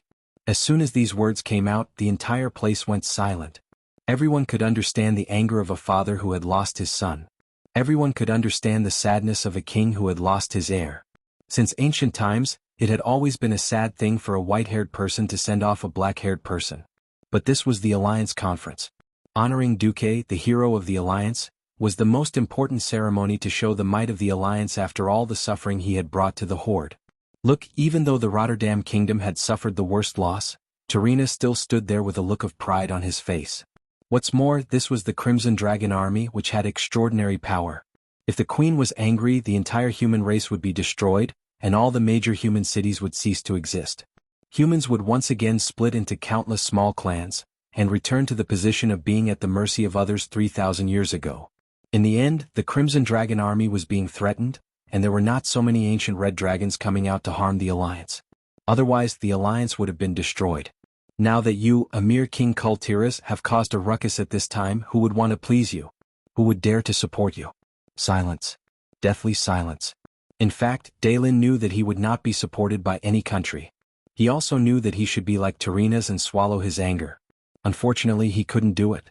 As soon as he closed his eyes, he saw his eldest son, Drake, being burned to ashes by the raging flames. His son's soul haunted his soul. He could not swallow this, not as a father but as a king. Even though he knew that it was not the right time to say it, he felt that if he did not say it today, he would never have the courage to say it again. He would not have the right to be a father. The air was freezing. The temperature was dropping. Dalen's eyes were filled with tears as he knelt on the cold floor. Perhaps this was a plea, or perhaps it was a form of self-repentance. In any case, he ignored everyone's gaze and disrupted the festive atmosphere. He knelt there. Suddenly, a figure appeared in front of him. A figure wearing a mage robe. Other than Antonidas, there was only one person who had the right to wear a mage robe and stand in front of him: Duque. In his heart, Duque was the man who had sacrificed the lives of millions to become a hero. Sigh. Duque patted Dalen's shoulder and said something that not only Dalen, but all the other kings did not dare to believe. Dalen, get up. I'll get Alexstrasza to give you an explanation. What? To make the Red Dragon Queen one of the world's 5 dragon aspects, give an explanation to the king of a mere human kingdom? What kind of joke was this? It was like asking a lion to apologize to the ant's relatives for accidentally stepping on it and then asking the lion to apologize to the ant's relatives. Since ancient times, who wouldn't admit that they were unlucky to encounter such an extraordinary existence? It was one thing for Dalen to go crazy. Duque was going to join him in his madness? What if they infuriated the Crimson Dragon army and caused these abnormal lizards to stand against humans again? Anyone who could become a king was no longer a brute. At this moment, almost all the kings were going crazy. Antonidas could clearly sense that Duque had already sent out a magic message. Wait for 10 minutes. The Crimson Dragon race will give the Alliance an explanation. An explanation? There really was one. Since ancient times, anyone who slayed a dragon would definitely be regarded as a hero by the entire human world. Only the truly high-ranking people knew that those who were slain were lone dragons. They were either banished by the dragons for committing a crime, or they were the descendants of the black dragon that the four-colored dragons did not like. Now all the kings and representatives were dumbfounded. They stared at the sky blankly. King Dalin looked at Duque in disbelief. After making sure that Duque's face did not show any signs of lying, he stood up with his sword.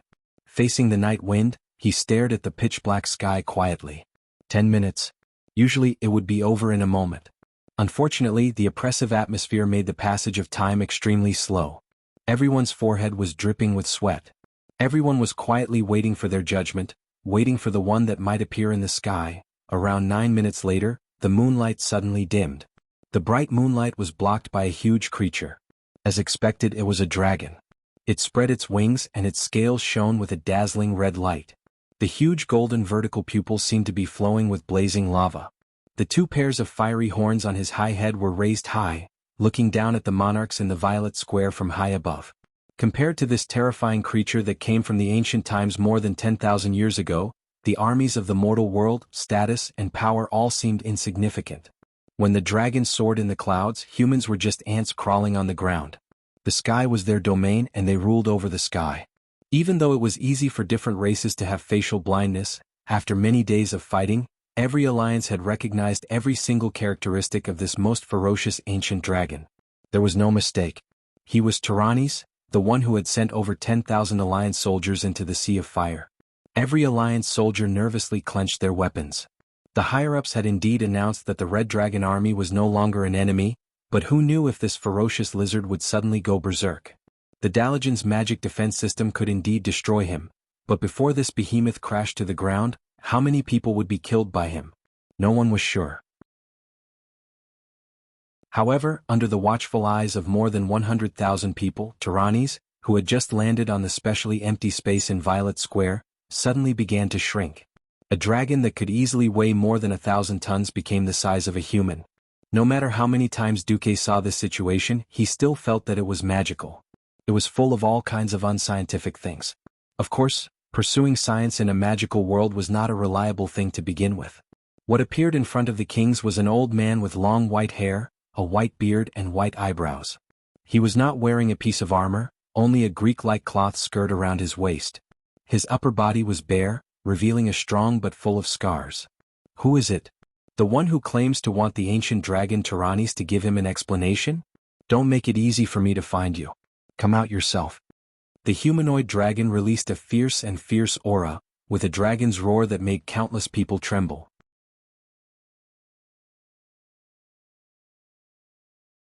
Chapter 534.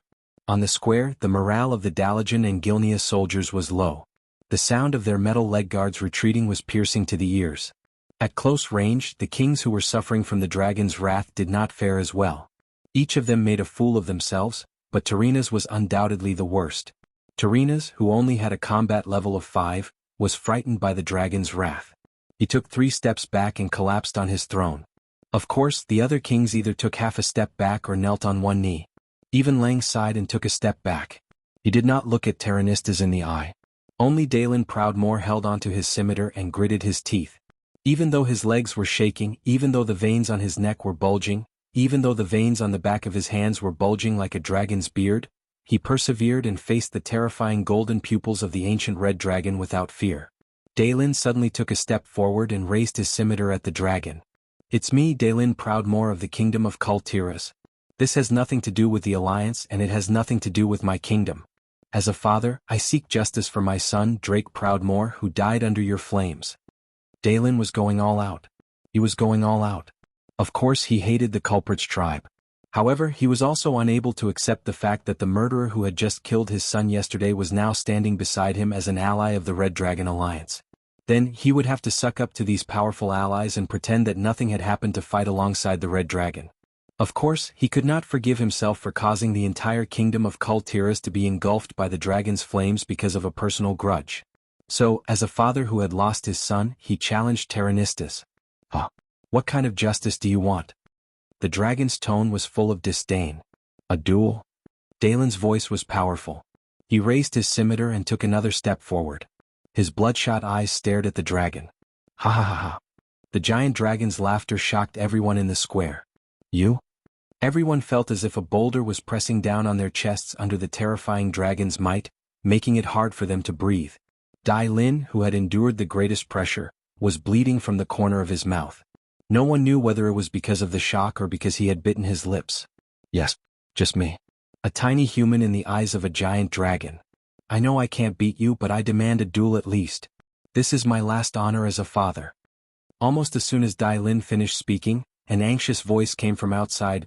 No, father, don't do anything stupid. Dalin's expression changed. He knew who the voice belonged to, then Reed Proudmoore, Dalin's second son, the de facto crown prince of Kul Tira's kingdom. At that moment, Dalin saw a streak of gold in his peripheral vision. It was his lover, Gina Goldsword. Dalin knew that she had broken the taboo and used the teleportation gate to summon Thenreed to stop him from doing anything stupid. If Thenreed was affected by the dragon's anger, there would be no male heir in Kul Tira's kingdom. Gina Goldsword's actions hit Dalin's weak spot. Dalin's facial muscles were twitching. Various thoughts were fighting in his mind. The humanoid dragon sneered, "That's right. You have no chance of winning a duel with a giant dragon. Go back and look after your children. I can't guarantee that your family won't be affected during the duel. You know that it's hard to control dragon breath once it's released." At that moment, Dalin's expression turned cold. He suddenly shouted, "Someone stop Thenreed. I, Dalin Proudmoore, will be eternally grateful to him." The gratitude of someone who was about to die? At the same time, his descendants would hate him for eternity? Was there really someone willing to do such a stupid deal? Don't be surprised. Someone really did. Whoosh! A strong gust of wind blew. A huge ice wall that was 3 meters tall, 20 meters wide, and half a meter thick appeared in front of Thenreed and Gina. The one who made the move was actually Dooku. Dalin wasn't the only one who was shocked. All the other kings were shocked. Dooku used his other hand to stop Sasha, who seemed to want to do something. He looked at Dalin calmly.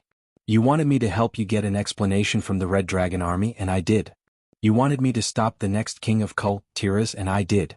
You owe me 2 favors. 2 favors? Do dead people need to repay favors?" Dalin suddenly smiled. There were tears in his smile, and there was also a hint of desolation. "From today onwards, Dooku, you are my brother."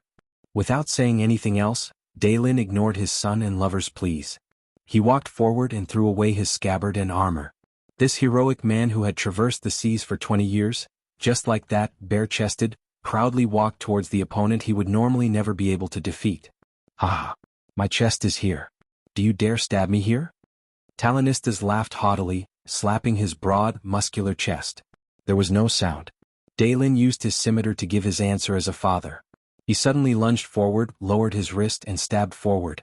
The scimitar was best at slashing, but that didn't mean that the sharp tip was just for show. Dalin's thrust was the limit of a human warrior. He turned into a stream of light, and he and the scimitar became one as he stabbed toward Tyrannis. This was the most perfect stab Dalin had made since he entered the realm of heroes. Perhaps to the dragon's horrifying dynamic vision, this stab was like slow motion, not worth mentioning. Perhaps after this stab, he would be tortured to death by the human-shaped dragon in any way. However, he didn't care. He got rid of all distracting thoughts. He only wanted justice for that stab. The millions of people present couldn't bear to watch anymore. A few kings secretly closed their eyes. Only Dooku calmly watched all of this with a slightly sorrowful expression. Time seemed to freeze. There was no lightning-fast counterattack. There was no bloody and cruel killing. When he clearly felt the scimitar stabbing into flesh, Dalin was stunned. The audience was so shocked that they couldn't speak. This was because Dalin's epic scimitar, which was far from being able to slay a dragon, had slashed horizontally, and the sharp tip of the scimitar pierced through the gap between 2 ribs on the human-shaped Tyranni's left chest. The scimitar pierced the human-shaped dragon's heart in half. How is this possible?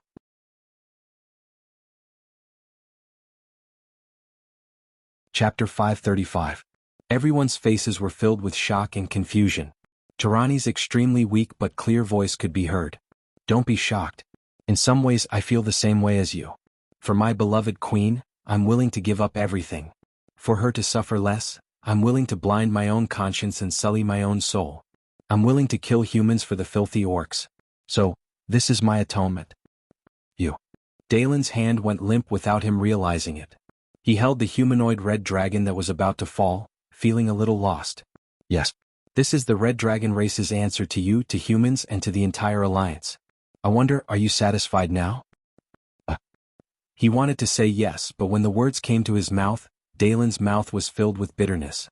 He could not say it no matter what. Don't be shocked. You earned this yourself. If you're just a coward, I'll tear you apart in one bite. I, Tyrannis, have ruled this world for 10,000 years. I will not die in the hands of a piece of trash. Even though Dalen could clearly feel the dragon's life slipping away, the dragon's voice was still very clear. Hiss. Everyone sucked in a breath of cold air. The red dragon's arrogance was ingrained in their bones. Ordinary people, no matter how high their status was or how good their reasons were, had no right to demand justice from the Red Dragon army. As expected, only heroes had the right to be acknowledged by the dragons. Thinking of this, everyone could not help but respect Dalen. Tyrannis was still speaking. I know that I've sinned greatly. So, after I die, you can do whatever you want with my body as compensation to you and the entire alliance. However, this is all the compensation from the Red Dragon army. Suddenly, the humanoid Tyrannistas pushed Dalen away. Then, under the watchful eyes of the crowd, his body began to grow rapidly. In less than 3 seconds he turned back into the dragon that was dozens of meters long. However, unlike the mighty and domineering aura from before, this time, this giant dragon finally began to walk towards the end of its life. 1 minute. 2 minutes. 5 minutes. 10 minutes. When the huge body of the dragon was no longer moving, everyone could confirm that the terrible dragon that had been wreaking havoc in the earthy highlands and the Hillsbrad area for months, and even destroyed the entire king city of Riptide Castle, had finally made up for the sins it had committed. Suddenly, someone started applauding. It was Duque. He applauded his brave father, who knew that he was no match for the dragon, but still dared to challenge it alone. Clap, clap. The clear and unique applause attracted everyone's attention. Clap, clap, clap. More people started clapping. Pa pa pa pa. They were the elite soldiers of the various countries who were still in the plaza. They were slapping their swords against their shields. They were saluting Dai Lin in a warrior's way. However, the winner of this slightly special dragon-slaying battle was sitting paralyzed on the ground, unable to get up. Everyone could see the cold sweat glistening on his back. Gina and Tanreed hurried over to help Dalen up. King Dalen didn't go back to rest. Instead, he insisted on coming to Duque. Thank you, Brother Duque. The hero of the Seven Seas smiled sincerely. Even after this battle is over, you must come to Kull, Tiras more often. Of course, of course. Duque smiled. Dalen glanced at Lang, who was beside Duque, and whispered to Lang, if Lang or William don't treat you well, you can come to Kull, Tiras. You can choose between a prince or a duke. Lang pretended to be angry. On the other side, a triumphant ceremony that had been specially prepared for Duque had been disrupted by Dalen. In less than 10 minutes, the ceremony was dismissed hastily. Of course, some people were unhappy about this incident.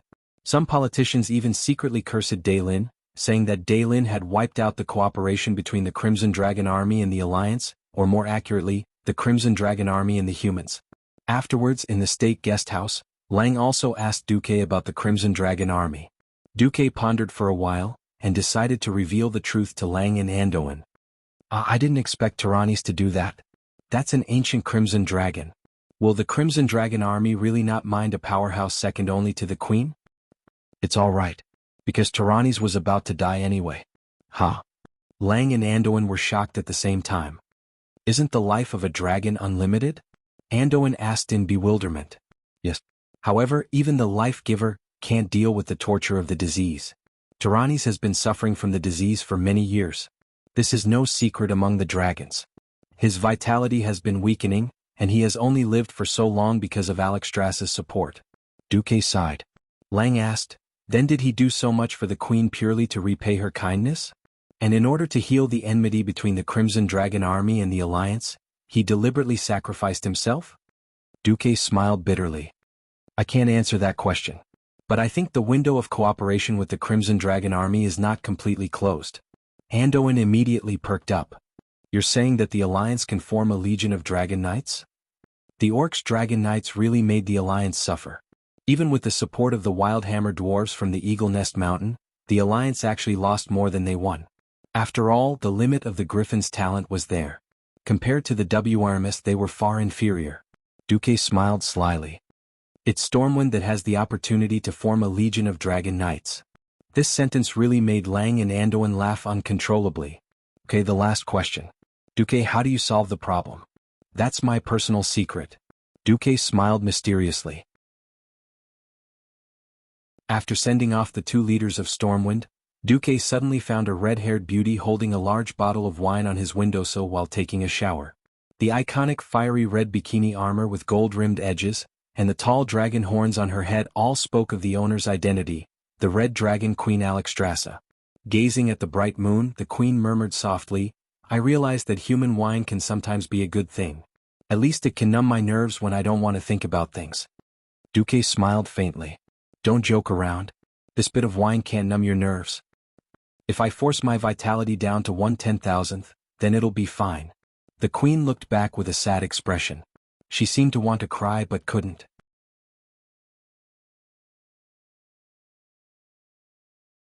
Chapter 536.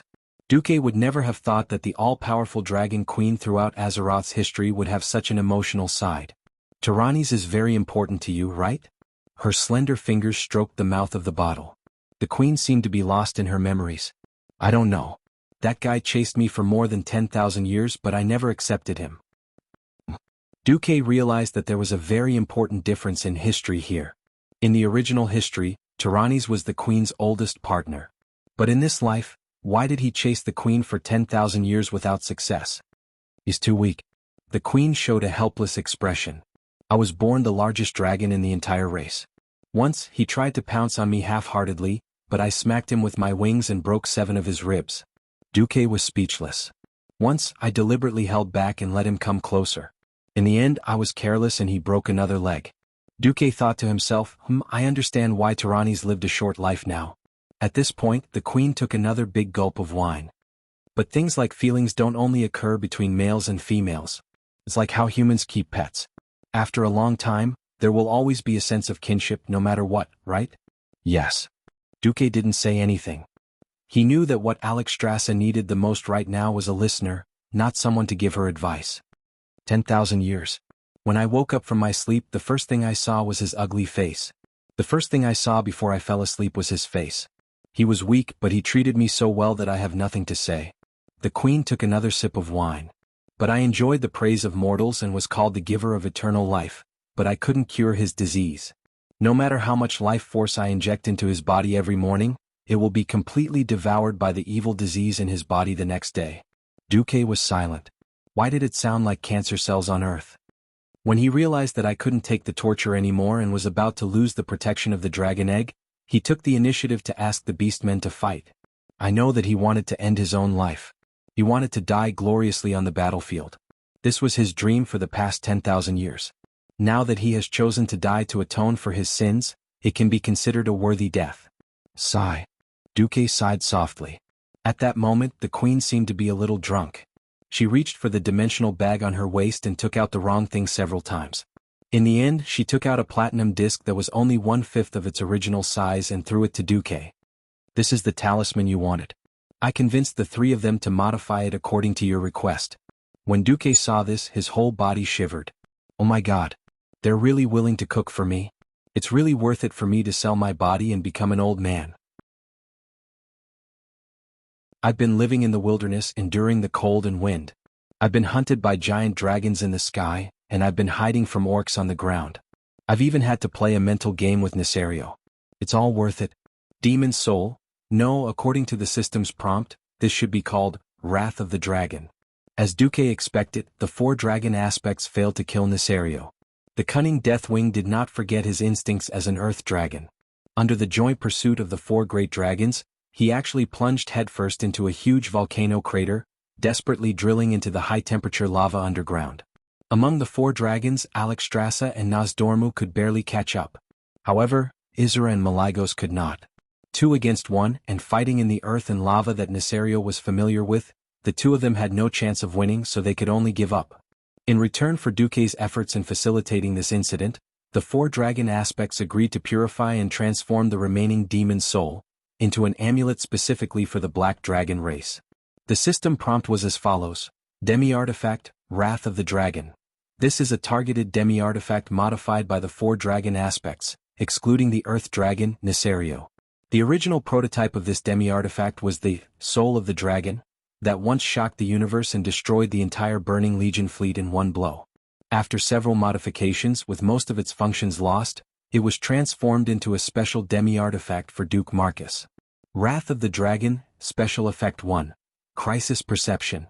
Since there are 2 Black Dragon King scales in the demigod artifact that contain 12% of the Death Wing, Nisario's soul, when Nisario appears within 5,000 meters of the host will automatically sense the distance, direction, and form of Nisario. Wrath of the Dragon, Special Effect 2. Soul Punishment. Activating the divine power infused by the 4 dragon aspects can launch a mental attack that directly targets Nisario's soul. The attack time is up to 5 minutes, and during the special effect period, Nisario's combat power will drop by about 30%. Wrath of the Dragon, Special Effect 3. Black Dragon Torment. As Nisario is the king of the Black Dragons, he is the ancestor of all Black Dragons. Activating this special effect can directly torture the soul of any Black Dragon descendant. The closer the distance, the purer the bloodline and the greater the power. After reading these instructions, Duque was so elated that he wanted to hold Alexstrasza's face and kiss her a few times. He did not expect that she would come to him before he could even kiss her. Hey, it's time to replenish the life force that you've lost. I can't stand the sight of an old man like you. Let's talk about it. Why do you have to take off my shirt? Duque was shocked. However, he could not resist. She even wanted to drink the dragon's power potion to make herself extremely strong. This fellow did not need to drink any potions at all, because the fellow in front of him, who looked like a red-haired beauty, was actually a red dragon. To his dismay, Duque found himself stretched out on the bed. Then, the queen merely leaned over his chest and licked him a few times, and he actually returned to his 17-year-old appearance, a handsome young man with short black hair. At this moment, the atmosphere suddenly became a little strange. This was because the queen's hands were like iron pincers that gripped Duque's wrists. Well, in terms of strength, Duque was completely outclassed. The queen hiccuped. Now it seems that you're quite handsome too. Not knowing what the queen was up to, Duque feigned civility. Yes, although my classmates don't admit it, my mother always says that I'm handsome. I'm sleepy. The queen yawned. For some reason, this action of hers was very feminine. Well, there's a strange feeling.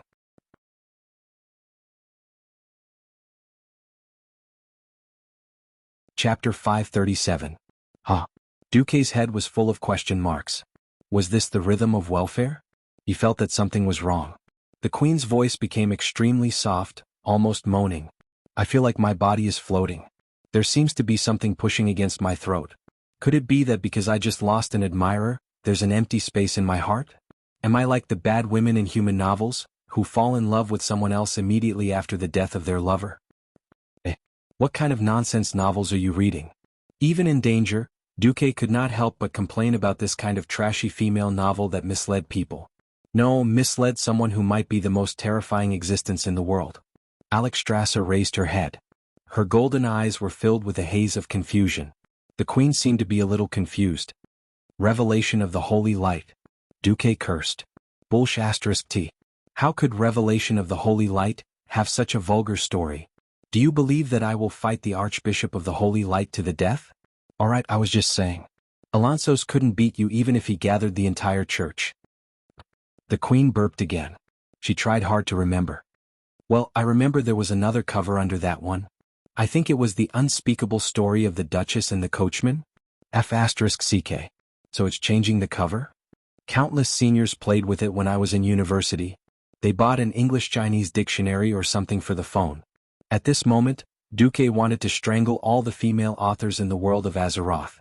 But it was obvious that the queen was delirious and was running on the road of no return. No.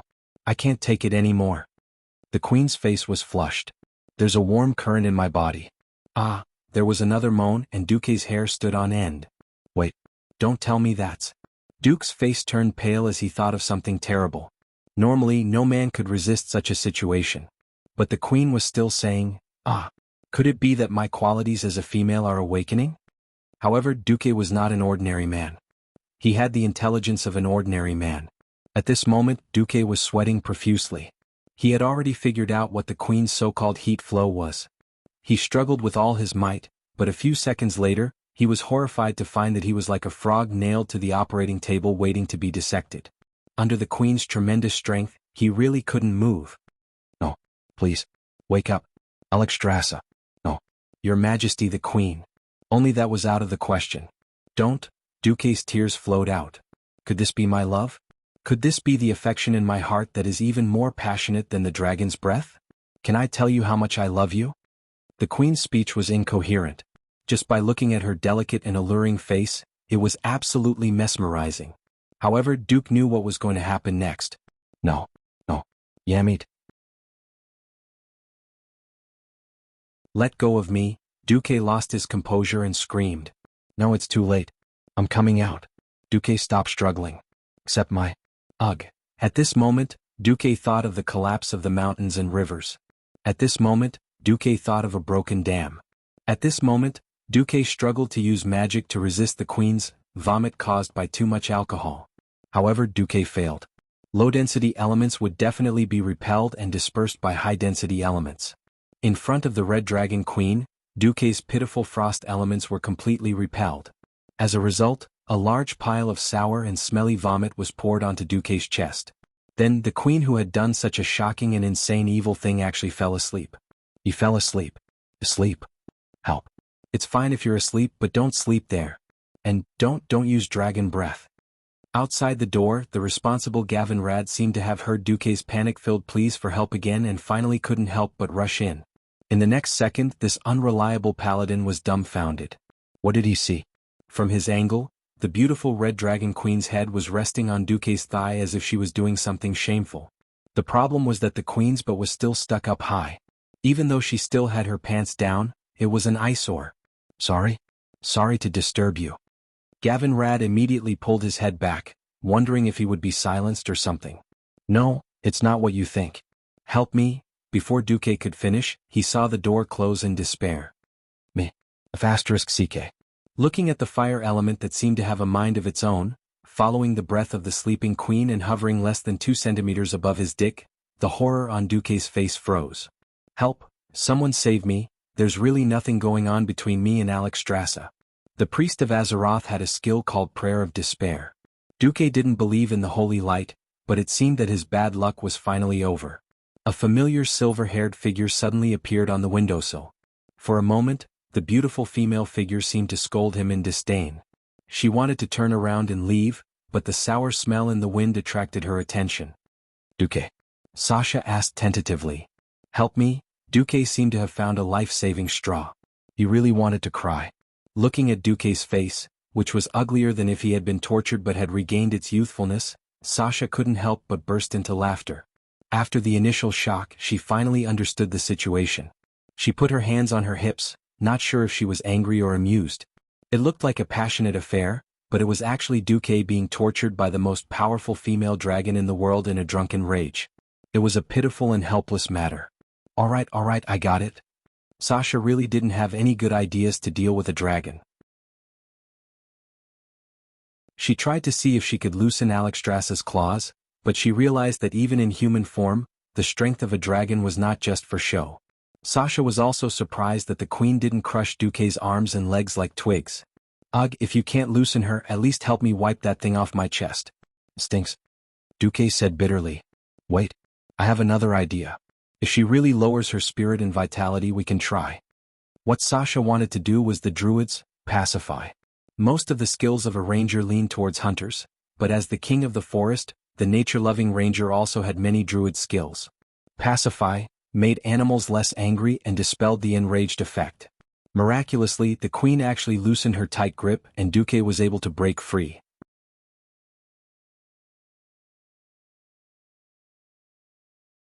Chapter 538. Cough cough. I'm saved. Duque struggled to crawl out.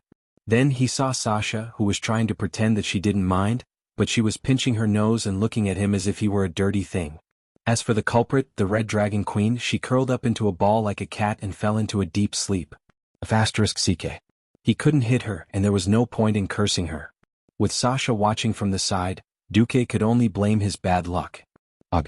Alright, I'll go take a shower now. I'll go take a shower now, alright? At this moment, Duque, who felt that his life had turned gloomy, rolled to the bathroom in resignation. There was no running water in this world. It was good enough to have 2 tubs of clean water in the bathroom. Fortunately, it was still hot. If it were winter, a bucket of ice water would be poured over his head. Just thinking about it would make him want to die. Not having a shower head wasn't a problem for Duque. Duque was quite good at controlling the water element. Now that he was far away from the drunkard who was covered in flames, the operation of the magic circuit became normal.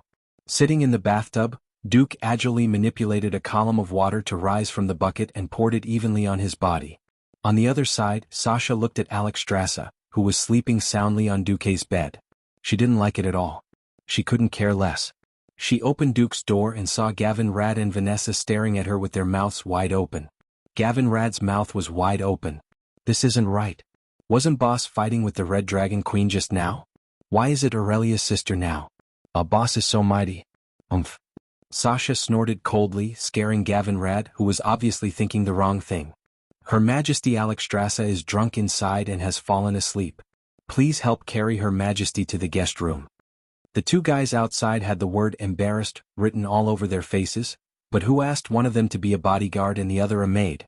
After a while, the queen was carried away and the bed was changed into clean sheets. When Sasha returned to Duque's room, she was surprised to find that the room still had a rancid smell. After using the power of the wind to disperse it, there was still a little smell. Sasha realized that the smell came from the bathroom. Duque was still washing. There was no shampoo or soap in the world of Azeroth. There was only the simplest form of washing. But that smell. Recalling Sasha's pretentious but disgusted expression, Duque just wanted to scream for help. Suddenly, Duque, whose back was facing the bathroom door, heard the sound of the door opening. The next second, a few soft fingers gently wiped the back of Duque's ears. There's still something dirty here. The one who spoke was naturally Sasha. Duque couldn't stay calm anymore. Although Duque knew that Sasha was a wife-like character in history, he had never thought that Sasha would actually come to help him bathe. Duque's body immediately stiffened. He could only let Sasha do whatever she wanted. Don't think that I want to help you bathe. You're a big shot now. I don't want to walk out and see the great hero of the Alliance being despised by others because of the rancid smell on him. That was a reason too? Alright, when a girl didn't want to do things for a guy, perhaps she could find 10,000 reasons. Of course, when she wanted to do it, she only needed one reason: she was willing. Duque felt as if he had been hit by Nosdormu's time magic. His thoughts became sluggish. Sasha didn't say much. She just squatted outside the bathtub and carefully wiped Duque's upper and back half of his body that had the rancid smell. This scene wasn't erotic at all. Instead, there was a hint of ambiguity. Something felt wrong. Isn't this what lovers do when they're already at home? Duque's brain felt like it was filled with paste. Here, turn around. Duque turned around in a daze. Sasha's face was red. She was so embarrassed that she couldn't hold it in anymore, but she focused all her attention elsewhere. Actually, we still have to thank Her Majesty.